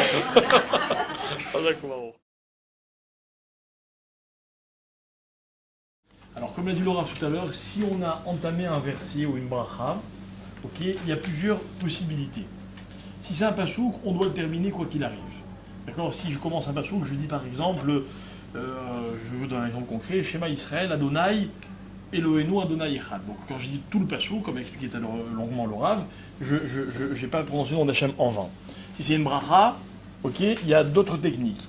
Alors, les techniques c'est quoi? J'ai commencé une bracha pensant que j'allais boire un verre d'eau, puis tout d'un coup je ne vais pas le boire, pour une raison quelconque. Ok. Quand je suis dans les 3 premiers mots, j'ai dit Baruch Ata Hashem. Ok, le Rav a cité un passou tout à l'heure dans le psaume 119 qui dit Baruch Ata Hashem Lamdeni Rukecha. Donc je termine en disant Lamdeni Rukecha. Je n'ai pas prononcé dans d'Hachem en vain, même si j'en avais pas l'intention, j'ai récité un verset tout entier. Si malheureusement j'ai commis une erreur qui n'est pas rattrapable, je suis au milieu de ma bracha, et d'un coup je me rends compte que je ne devais pas la dire, ou je m'embrouille, ou le Rav a cité alors l'exemple de quelqu'un qui monte à la Torah et qui se trompe, etc.